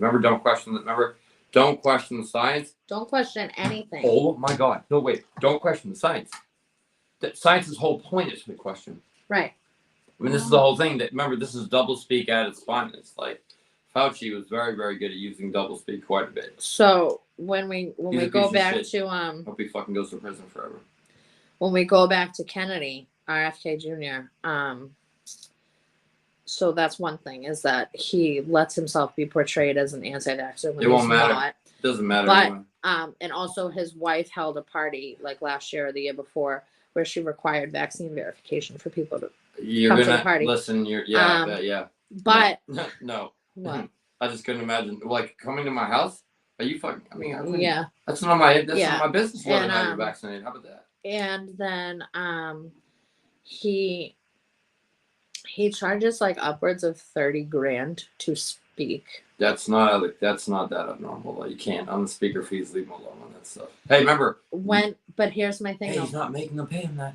But here's my thing though. Aside from being a presidential candidate now, for the past 3 years, a lot of vulnerable parents of jab injured kids have followed him and like Trump thought is of going him to as their steamroll leader. everything in his path. It will not matter. So, well, that's the thing is like, Trump would crush right now. the right side is going to be so split between these people Trump because, is going to steamroll everything in his path right now. but he's going to have Left, right, doesn't matter. he's going to have to say, It won't even be close. He'll crush everything in his path right now. Because guess what? Everybody, and even if they don't want to admit it, can go back to his administration. And guess what? Whether you were working or whether or not you were a person, I know a lot of people obviously were benefits of his socialism. But even if you were working in the free market, hey, we had office managers that were making $100,000 a year. That means people who are just joining the workforce were actually starting to we're finally making more. Right there, we finally weren't being screwed for once. Like we were finally starting to have competitive wages. We were able to use market forces against itself, and then the coronavirus happened. yeah. I mean, he wasn't kidding when he said one of the better economies of my lifetime existed. He was not lying about that. Yeah. And I'm not gonna it's real. Yeah, it So, definitely is real. You know, he's and gonna that's crush the thing. everything. Yeah, but he is going to steamroll everything in his path right now. No doubt about it. It wouldn't even be close either.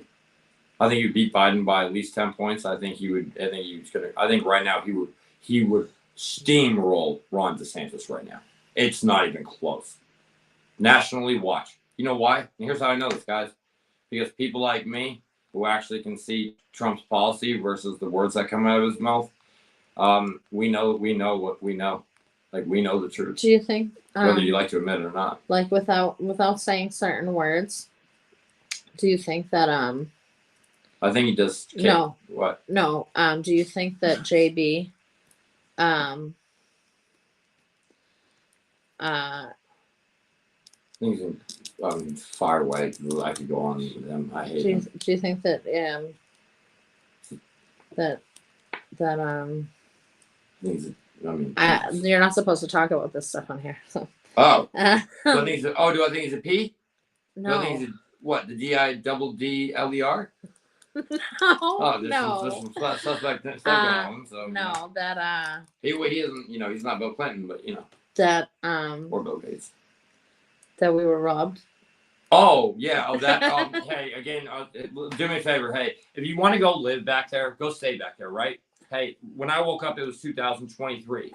All right, so if you want to go waste time and you want to go live back there, go stay back there. Go. Hey, 2020 is over there. Right. Hey, I have to wake up tomorrow. It's 2023. Right. I have to wake up tomorrow and face the things that are in front of me. Now, if you want to go live back there and cry, I don't care. I don't care. You're wasting my time already. I don't care. When he goes and repeats it, he just does it to rile up his base. Do I really think that Donald Trump thinks you really lost? Really won? Are you serious? You can't be serious. Listen, then you don't know Donald Trump well enough. We're not supposed to. Because he's full of shit. Because he's a great liar. He's one of the better liars I've ever seen in my life. He's great at it. So that'll Gotta give it to him. be an agree to disagree topic. Yeah, but it is what I will tell you is it's a gigantic waste of my time. I don't talk about it. Yeah, I mean, at all. so the why. I just like a yes So or who cares? Well, I just like a yes or no I question. do not believe that. and then I we do move not on. believe that. Here's one. I will say this. I have a great deal of faith in the American election system. I definitely believe that it's secure. Again, if you talk to people who actually go work in the who actually are pollers, who actually go work in the voting in their voting precincts, you might have a different perspective. If you haven't done that yet, I'm just going to be honest. I really don't care too much about your opinion until that happens. Listen, they're hand count. Listen, and we have counties that are hand count. I just let's just stop. Okay, we can't count things in the wild place in America. Right? Not everywhere uses a digital machine either. Do you think that mail-in and early is all? I don't care. Hey, listen, we should have a register here in the United States. Here's one thing I do agree on with the right, and this is the thing for every other country. You absolutely should have an ID to vote. With that being said, if you are too poor to afford an ID, the government should have to provide you with one. Okay, so we're going to talk about people needing that. We're not going to discriminate people based on whether they're poor or homeless, because they're citizens too, aren't they? Right, you're not any better than they are. So if we're going to do that, and again, I am pro voting ID at polling at voting places. Are you pro undocumented voting? No. Are you pro undocumented licenses? Yes. Yep. I'm not no, but not as far as the vote. No. I don't just show up in your country and start voting in your political processes. You don't feel like We gotta be fair. undocumented licenses could lead to accidental voter registration? Again, no, I don't. No, I sure as fuck don't. I don't. Again, we talk about these things as if they're these massive conspiracies. Then if that's the truth, remember, we're also pretending that somehow human beings don't commit all these mistakes and don't talk and don't fuck files up and don't release stuff. Like, what are we? Are we serious? Censorship is real. Wow, like I wouldn't know that. I mean, there's a lot of things that In more are ways than portrayed to be That's like, why I'm so loud now. I'm tired of being sensitive. yeah, but there's a lot of things that are portrayed to be conspiracy theories, and then when people try to I get would the know. truth out, I would know. they're I've silenced. studied them for a long time. I studied them before Donald Trump. I studied them before kids thought Bernie Sanders was cool. Hey, I've been involved in the political process for a long time. So I This and is I get true. really tired of watching. I This really is get tired of true, watching actually. people who just showed up try to tell me that they know what's going on. Yeah. When I sit there and if we were to debate in a live stream, I would fucking smoke you. Like, get out of here. If I actually prepared, I would eat people for breakfast. Get out of here. Danny said the poorer you are, the more likely you are to have an ID. You are more likely to have an ID? Yeah. Why? Because you have to have an ID to get benefits. You have to have an You ID. need an ID to do a lot of things. Right. So if you can obtain an ID. Yeah, hey, Just Rich, do- guess what? Poor people can't get on a plane. You ever think about that one? There you go. Right. Hey, you know when you get on a cruise ship? Hey, you know when you get on a cruise ship? Poor people, homeless people can't go on those. But I'm saying if you can obtain an ID. Hey, you know when you go to the bank? Homeless people can't go to those. Right. So about that. Yeah. Yeah, okay. So remember when I said people shouldn't debate me? There's a good example as to why. It's just like we can't. Hey, it's a tiny expense. The amount of people who are facing hardship that can't afford an ID is such a small population in comparison to everybody else. Working people are going to go get their own ID. We know this. They're going to go do it. If we're going to force, I don't like using that word force. However, we're going to require at U.S. polling places that you need to have a voter ID. If you are too poor to afford one, we should have we should have like a same thing if you go to court, say if you're too poor and you can't afford a lawyer, we should have an indigency thing for that. Absolutely. Yeah. Yeah. And we should do it based on income. Absolutely. Yeah. So it's 1/3. And I don't think it's unfair to we have to have we have to have compromise and nuance within things. I think that's fair though. But I think voting ID polls, that's no problem for me. It's not racist. Again, it will be racist if you intentionally make sure people can't have it. I've never talked to a leftist that didn't have the same stance. Yeah, that's just crazy to me. I think the vast majority of Americans, period, are for voter ID. Yeah, I don't think I'm not too comfortable with cops being inside of polling stations either. Yeah, I don't think that should happen. Hey, police can be an intimidating force to some people, whether you like it or not. That's not really your choice. Again, I'm not always so big on people's feelings. But why is it that I need to have police stand in my voting booth? If it's really like that, why am I just not passing through a metal detector? Why don't you just pat me down while you're at it? Why are you here? Stand outside. You're not supposed to be in where I'm voting. Yeah. You're wearing Blue Lives Matter. Is that not political? Right. Get the fuck out of the voting booth. You don't belong there. Get out in the hallway. Okay, it's fair, right? I don't want anybody. I don't want elected officials in there. Get the fuck out. Right? The vote. I want the ladies. I want the old. I want my sweet old ladies. Right. I want my sweet old ladies. The elected officials who show Stand up outside. to the polling stations with donuts for everybody. Well, dude, that's on my But like, really, leave it to the sweet old ladies. I just want to deal with them. Let's get on with it. I know. Because they're not trying to screw us. But Those are the same people that if it's the same people that people yell at and say you're the reason why we have this. Mm-hmm. Who are we kidding? Stop it. Just stop.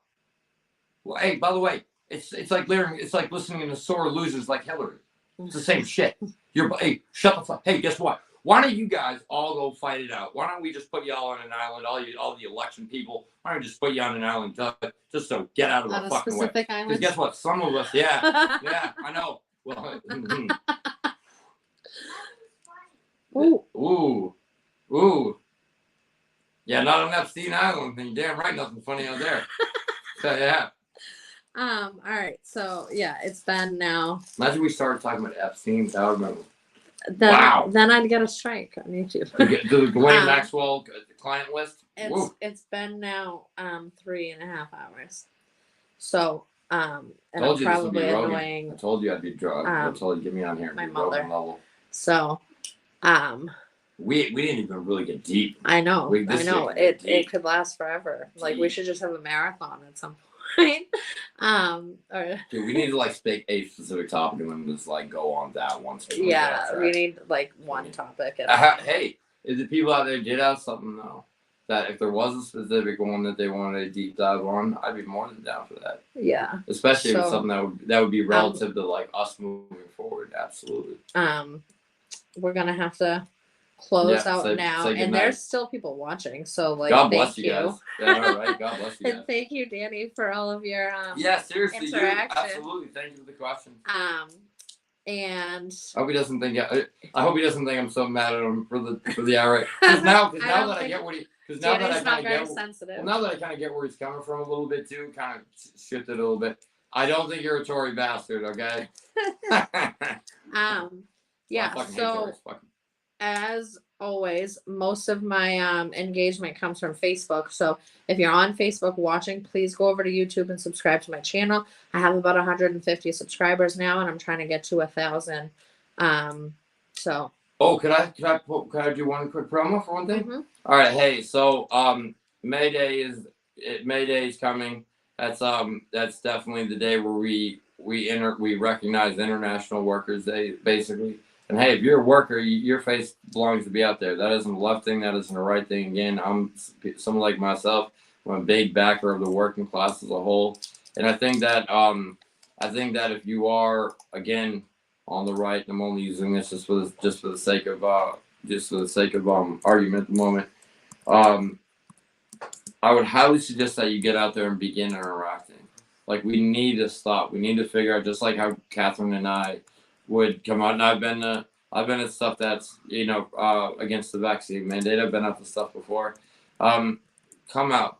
Things like this are a better event than your typical thing to try to, reach your hand across. I definitely like to see more people who are aligned with, I suppose, right-wing politics or right-leaning ideology.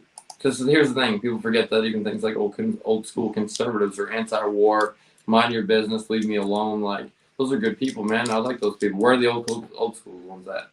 Like I just want to see more people get out there and begin interacting again. Yeah. Like human beings. So I just put a banner up. May Day is May 1st. Yep. Boston Common. Yep. At 5 p.m. Yep. If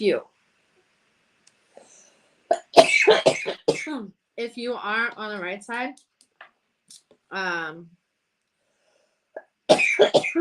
you should come. Yeah. No, I just like it's just so important for us to get out, and it's another way for us to be out there at a larger scale, interacting with each other, and we definitely need to do that. If you're somebody who's ever showed up for an anti-mandate rally or a freedom rally, you should come to May Day. I'm attending. I have nothing to do with the organizing or anything like that, but I will be attending. Jesus. And maybe even try to find the things while you're out there instead of, because we all know the media wants to find what we disagree on.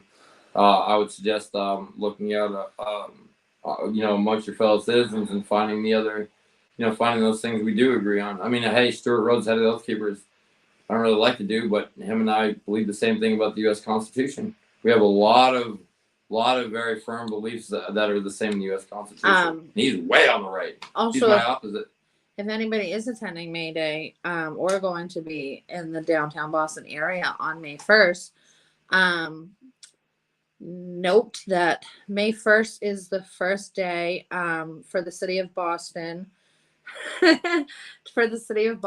to start their outdoor dining, and the North End is now prohibited from participating in outdoor dining. So if you're downtown Boston on May 1st, make sure that you go to the North End for lunch, dinner, whatever. Absolutely.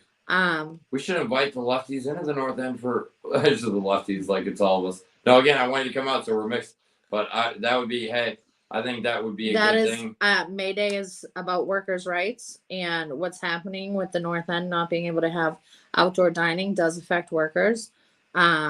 You know, I was just talking to a restaurant owner from the North End the other day who said that he was working 16-hour days and, you know, having employees that aren't doing great, that, you know, he wishes that he could replace them, but can't, because people, he can't afford to pay any more overtime than he's already paying, and you know, he's struggling, and with them not being able to do the outdoor dining, people aren't even applying for jobs Do out they there. do outdoor dining every year?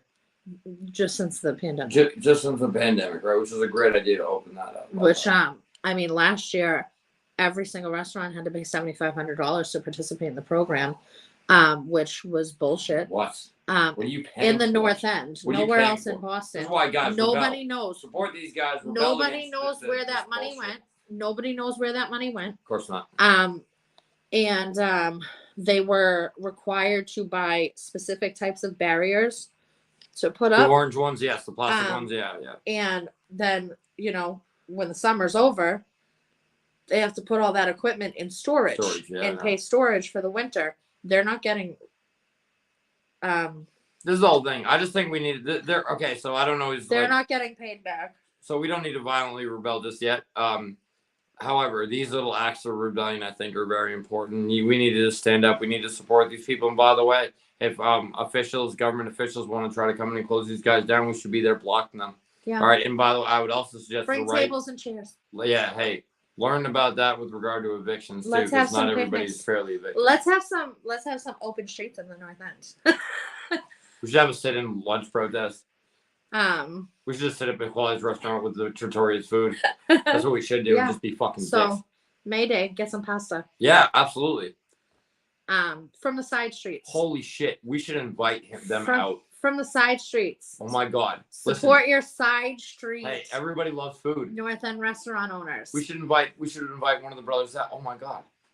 I'd love to have him out. No, but food, everyone, well, here's why. Hey, food's a quick way to anyone's heart, isn't it? Isn't it? We know, especially, yep. So we got good food too. Yeah, so May Day's May 1st.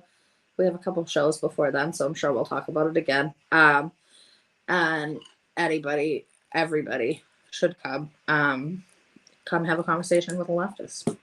Yeah. Come say hi. Whoa. Funny. Make sure they're leftists first, okay? Let's not get crazy now. Okay. Well, thank you for whoever's still Ask them watching. ask them if they're pro-gun. That will let you figure it out real quick. I'm dead serious. Hey, you want to figure out whether you want to? First way you can tell: are you pro-gun? Because if they say no, they're a leftist. There you go. I'm dead serious. You want to quick? Do you want to figure out leftist or not? Hey, do you like guns? You pro-gun? Yes, no, cool. Because if they're not a leftist. Cut the shit. Okay, that's what we call liberal. Sorry, Cynthia. Cynthia says we kept her up way too late tonight. Sorry, Cynthia. Well, hey, I'm glad you stuck it out. Well, at least we're not boring. Yeah.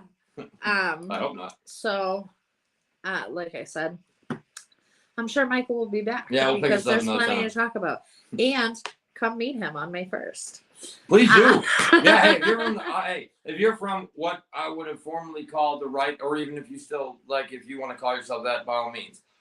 However, if you are, please come out and do that. Please come out and say hi. I'm no problem. I might not look like the most pleasant fella on the day that day, but if you can look past a couple of things, we'll be all right. All right. And I'm not dressing in drag if that's where you thought I was coming. Although I should do that just to fuck with people. Although we're not against anybody who wants to dress. No, hey, free country, freedom of expression, free yourself. I'm a strict constitutionalist. Do your thing. All right. Thank you for watching. Subscribe to the YouTube channel. It's called People's Press Media. I'll be back on Monday night with another special guest. I'm not going to say who it is. You'll have to tune in on Monday night and see. And that's all. Thanks for watching. God bless you. Thank you.